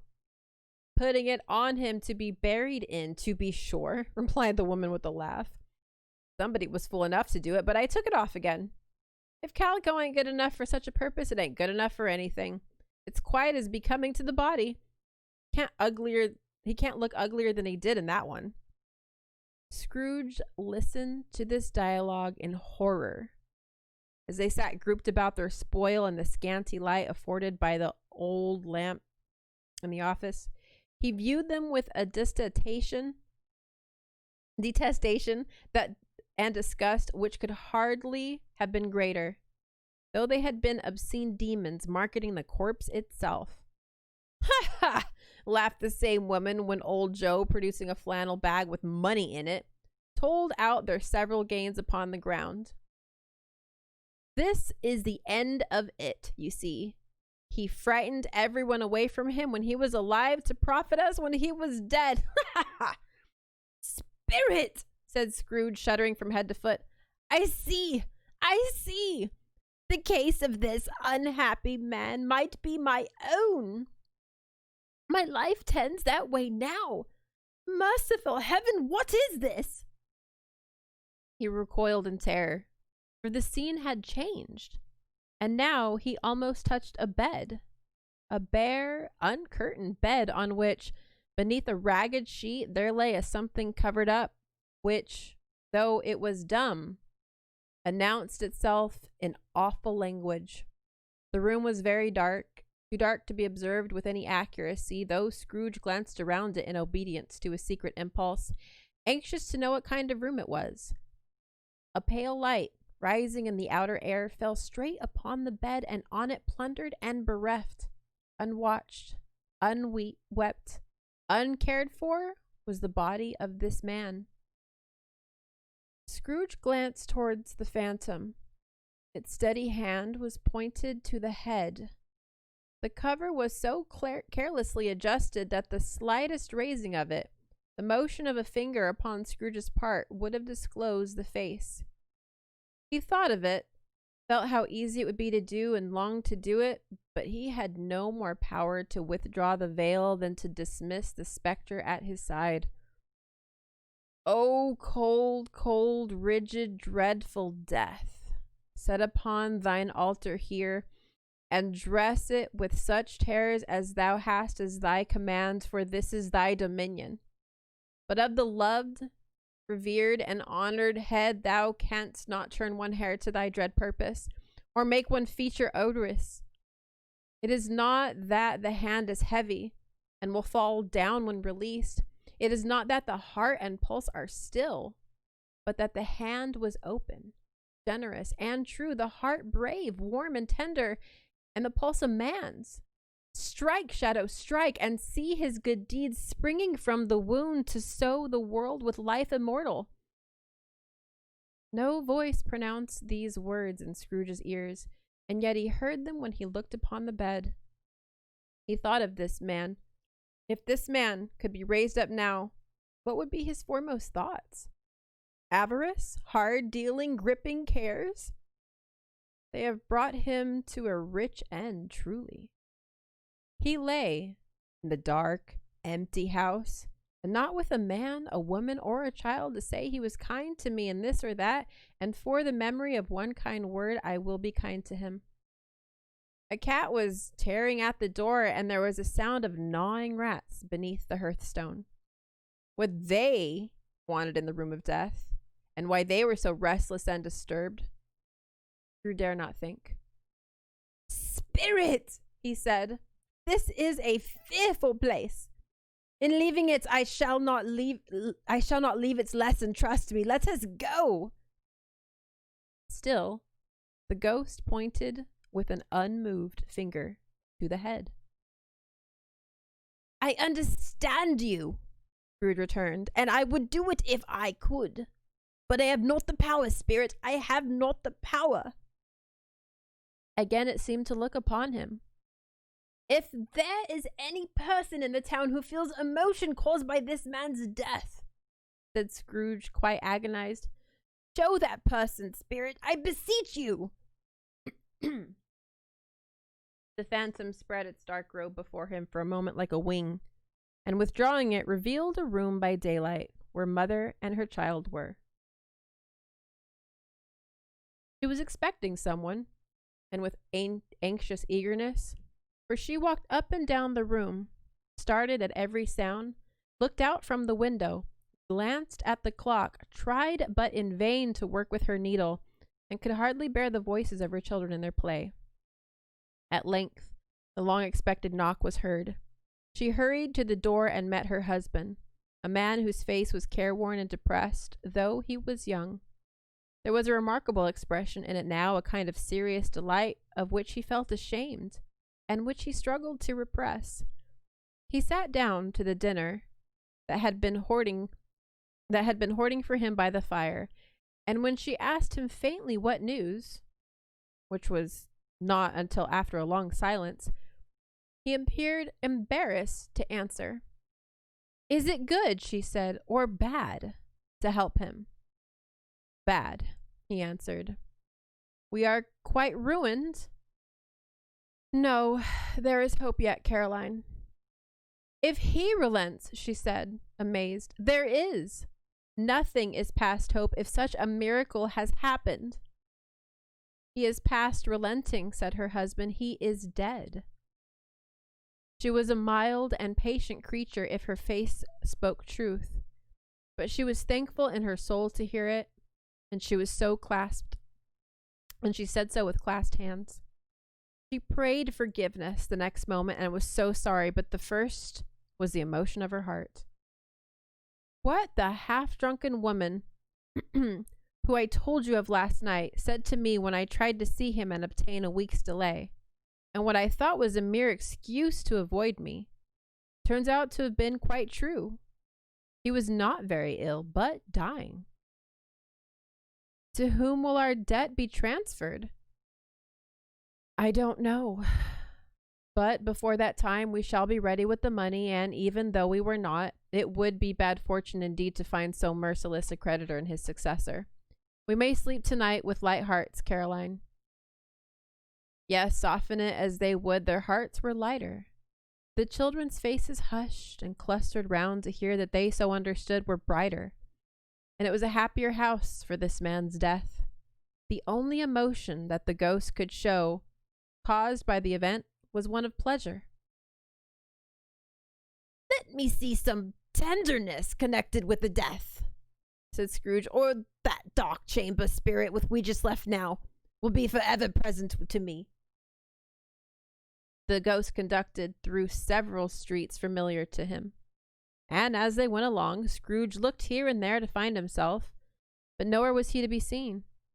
They entered poor Bob Cratchit's house, the dwelling he had visited before, and found the mother and the children seated round the fire. Quiet, very quiet. The noisy little Cratchits were as still as statues in one corner, and sat looking up at Peter, who had a book before him. The mother and her daughters were engaged in sewing, but surely they were very quiet. And he took a child and set him in the midst of them. Where had Scrooge heard these words? He had not dreamed them. The boy must have read them out as he and the spirit crossed the threshold. Why did he not go on? The mother laid her work upon the table and put her hand up to her face. The color hurts my eyes, she said. The color? Oh, poor Tiny Tim.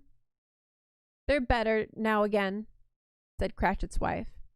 It makes them weak by candlelight, and I wouldn't show weak eyes to your father when he comes home for the world. It must be near his time. Past it, rather, Peter answered, shutting up his book. But I think he has walked a little slower than usual for these last few evenings, Mother. They were very quiet again. At last she said, and in a steady, cheerful voice that only faltered once, I have known him walk with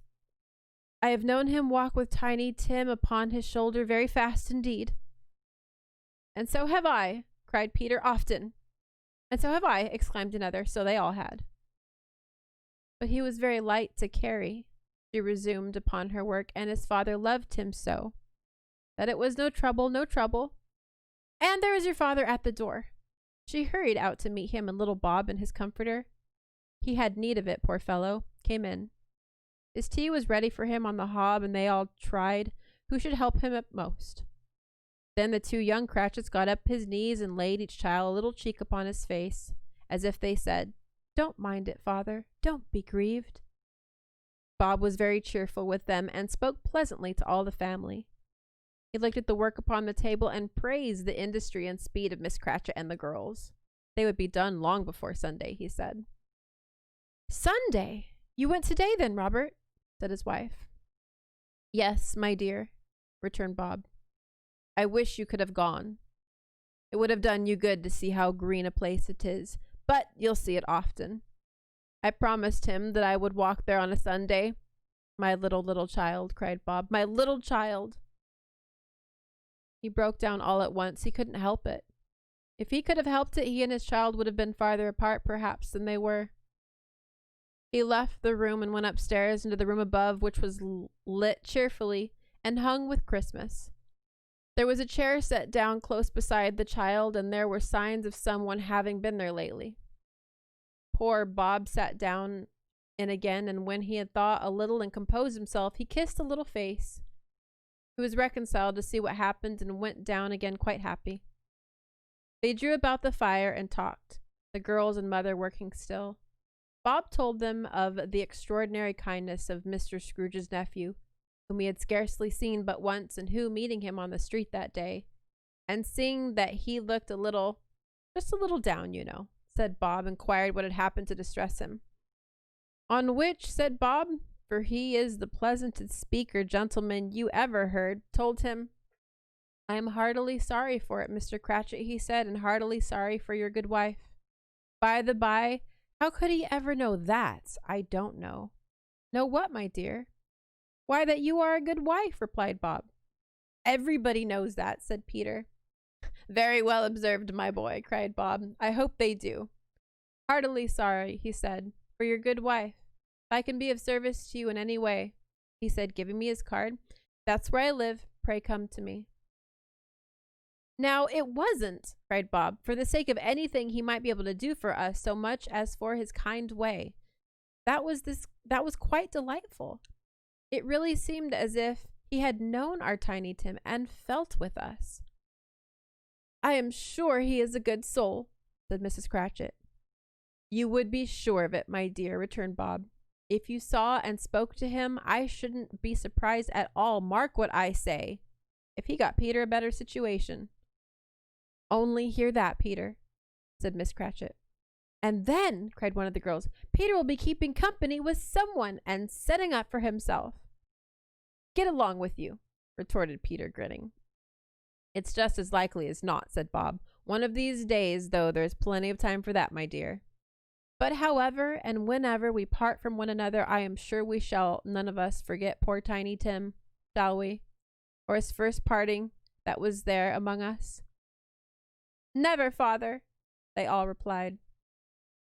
And I know, said Bob, I know my tears, that when we recollect how patient and how mild he was, although he was a little child, we shall not quarrel easily amongst ourselves and forget poor Tiny Tim in doing it. Never, never, father, they all cried again. I am very happy, said little Bob, I am happy. Mrs. Cratchit kissed him, his daughters kissed him, and the two young Cratchits kissed him. And Peter and himself shook hands. Spirit of Tiny Tim, the childish essence, was from God. Spectre, Spectre, said Scrooge. Something informs me that our parting moment is at hand. I know it, but I know not how. Tell me what man that was whom we saw lying dead. The ghost of Christmas yet to come conveyed to him as before, though at a different time, he thought.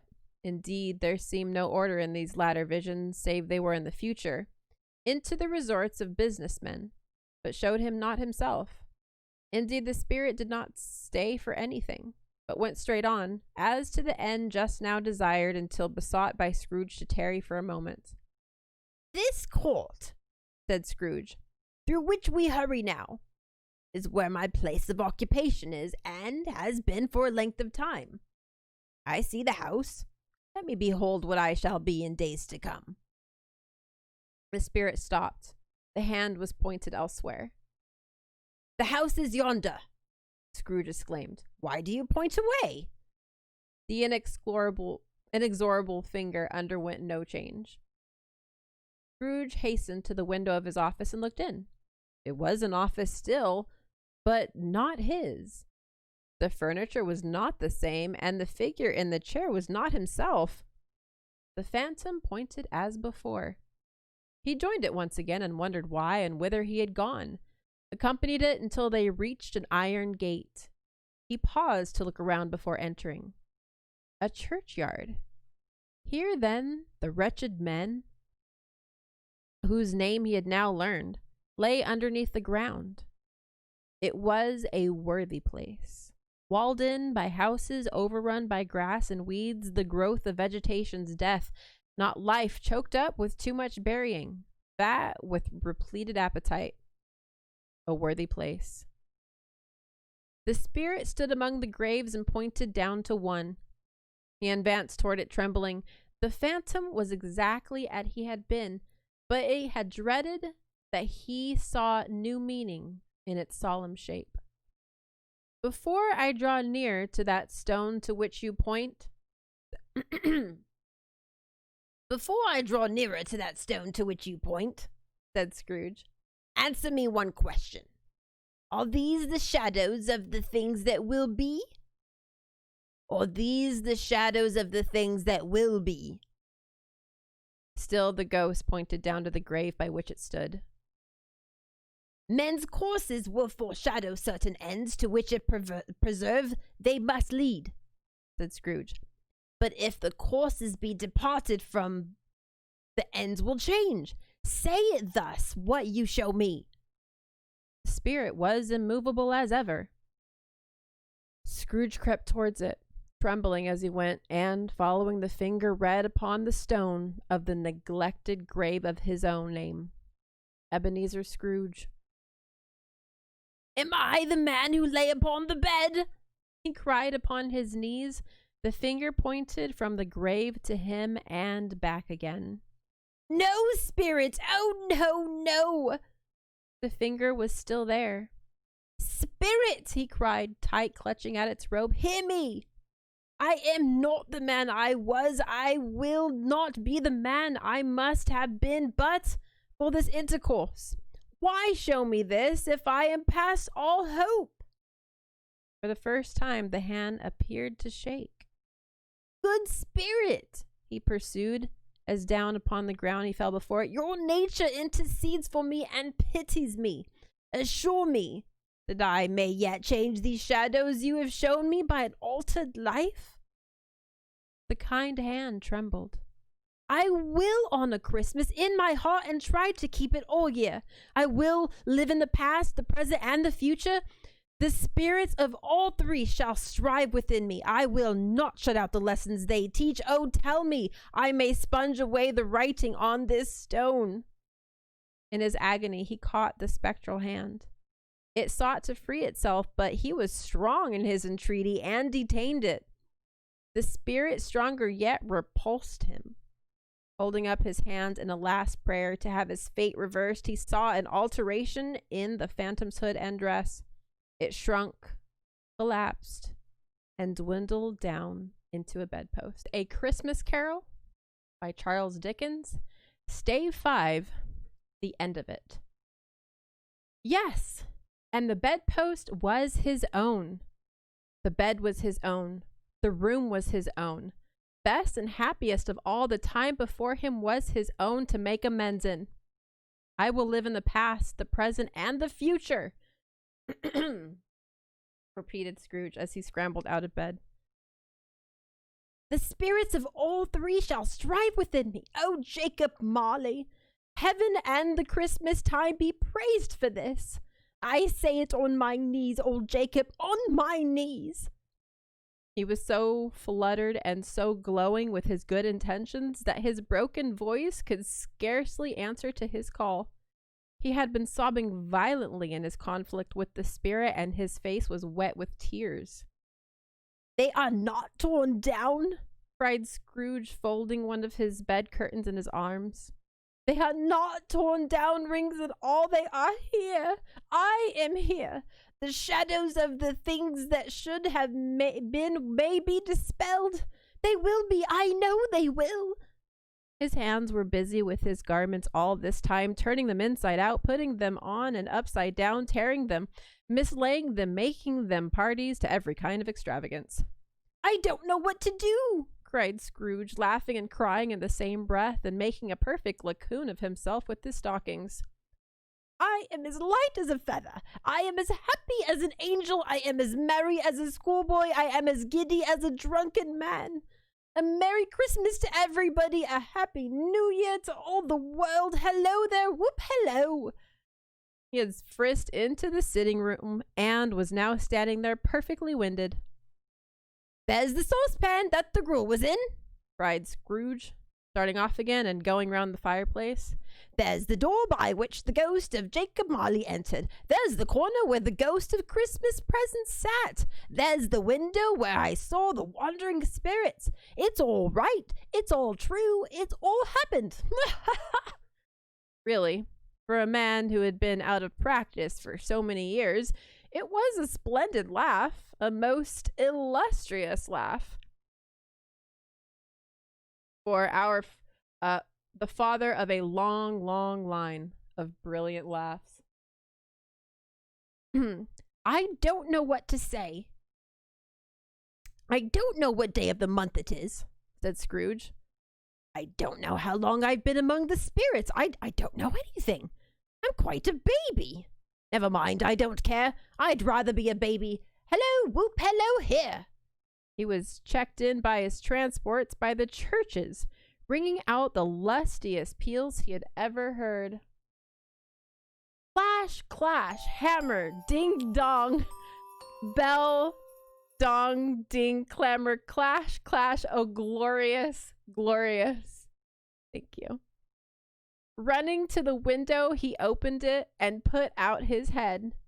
No fog, no mist, clear, quiet, jovial, stirring, cold piping for the blood to dance on, golden sunlight, heavenly sky, sweet fresh air, merry bells, oh glorious, glorious. What's today? Said Scrooge, calling down to a boy in Sunday clothes who perhaps had loitered in to look about him. Eh? Returned the boy with his mite of wonder. What today is it, my fine fellow? Said Scrooge. Today, replied the boy. Why, it's Christmas Day. It's Christmas Day, said Scrooge to himself. I haven't missed it. The spirits have done it all in one night. They can do anything they like. Of course they can. Of course they can. Hello, my fine fellow. Hello, returned the boy. Do you know the poulterers in the next street, but one at the corner? Scrooge inquired. I should hope I did, replied the lad. An intelligent boy, said Scrooge. A remarkable boy. Do you know whether they've sold the prize turkey that was hanging up there? Not the little prize turkey, the big one. What, the one as big as me? Returned the boy. What a delightful boy, said Scrooge. It's a pleasure to talk to him, yes, my buck. It's hanging there now, replied the boy. Is it? Said Scrooge. Go and buy it. Walker, exclaimed the boy. No, said Scrooge. I am in earnest. Go and buy it, and tell him to bring it here, that I may give them the directions where to take it. Come back with the man, and I'll give you a shilling. Come back with him in less than 5 minutes, and I'll give you half a crown. The boy was off like a shot. He must have had a steady hand at a trigger who could have got a shot off as fast as that. I'll send it to Bob Cratchit's, whispered Scrooge, rubbing his hands and splitting with a laugh. He shan't know who sends it. It's twice the size of Tiny Tim. Joe Miller never made such a joke as sending it to Bob's Wilby. The hand in which he wrote the address was not a steady one, but write it he did, somehow, and went downstairs to open the street door, ready for the coming of the poulterer's man. As he stood there waiting for his arrival, the knocker caught his eye. I shall love it as long as I live, cried Scrooge, patting it with his hand. I scarcely ever looked at it before. What an honest expression it has on its face. It's a wonderful knocker. Here's the turkey. Hello, whoop, how are you? Merry Christmas. It was a turkey. He could have stood upon its legs, that bird. He would have snapped them short off in a minute like sticks of sealing wax. Why, it's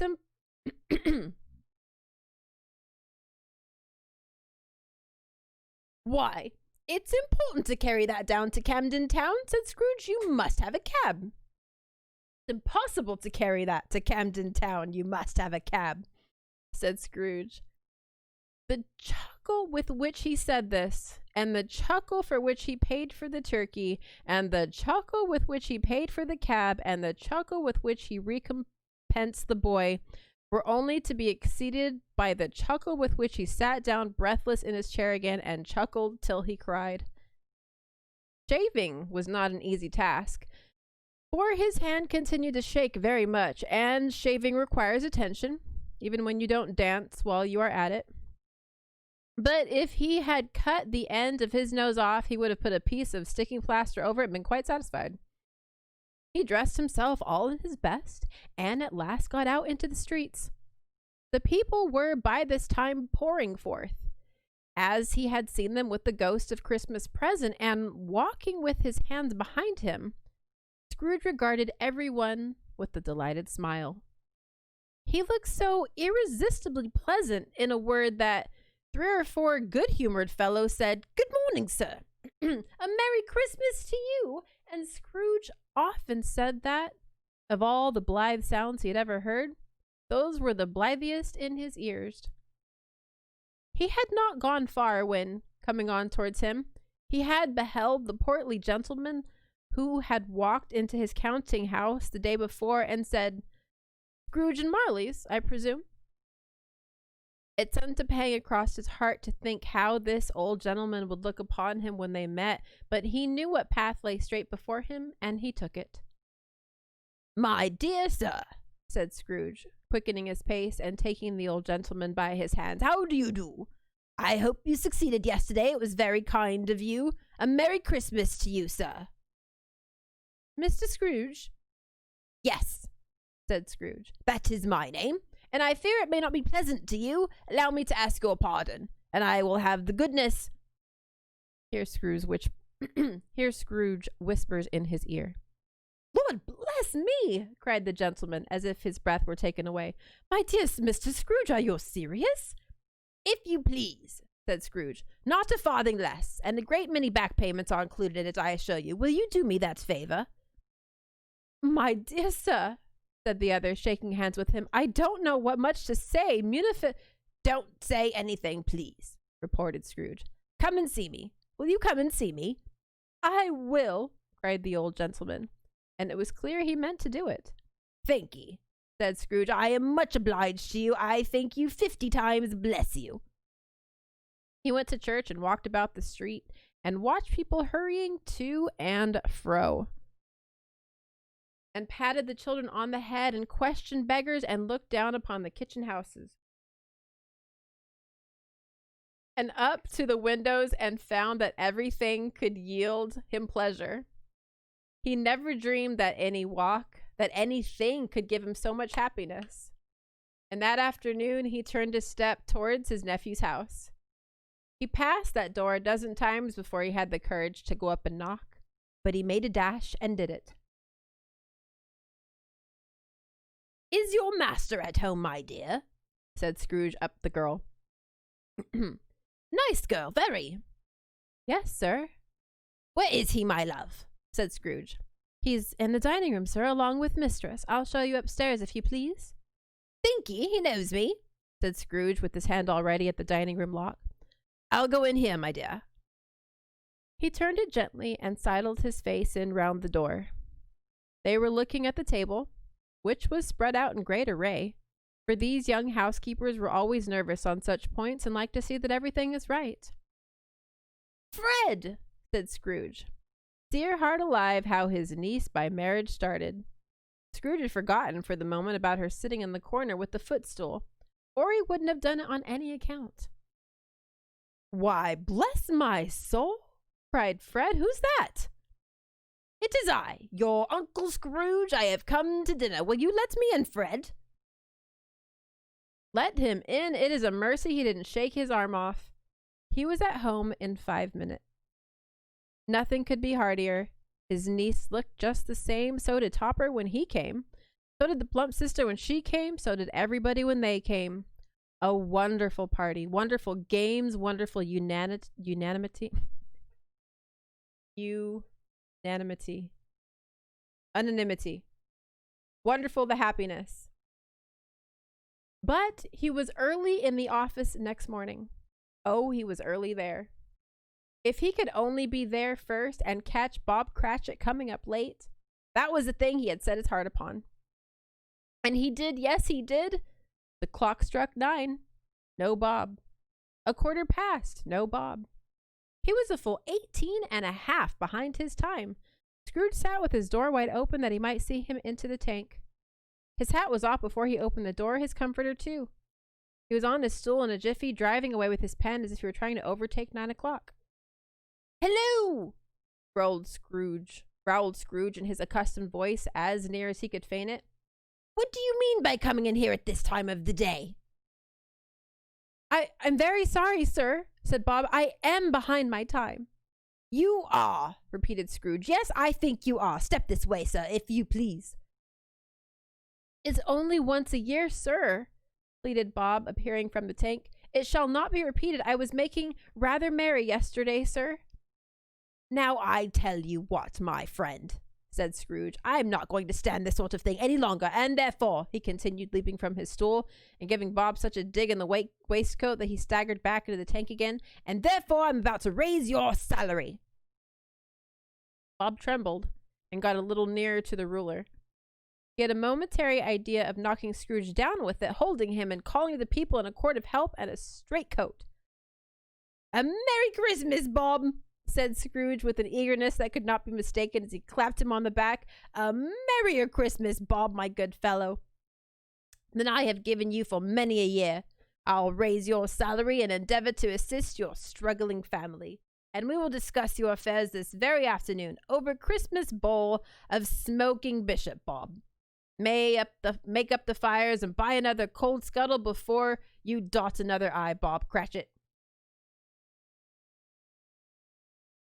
Scrooge was better than his word. He did it all and infinitely more, and to Tiny Tim, who did not die, he was a second father. He became a good friend, as good a master, and as good a man as the old city knew, or any other good old city, town, or borough, or the good old world. Some people laughed to see the alteration in him, but he let them laugh and little heeded them, for he was wise enough to know that nothing ever happened on the globe for good, at which some people did not have their fill of laughter in the outset. And knowing that such as these would be blind anyways, he thought it quite as well that they should wrinkle up their eyes in grins as have the milady in less attractive forms. His own heart laughed, and that was quite enough for him. He had no further intercourse with spirits, but lived upon the total abstinence principle ever afterwards. And it was always said of him that he knew how to keep Christmas well, if any man alive possessed the knowledge. May that be said of us and all of us. And so is Tiny Tim observed. God bless us, everyone.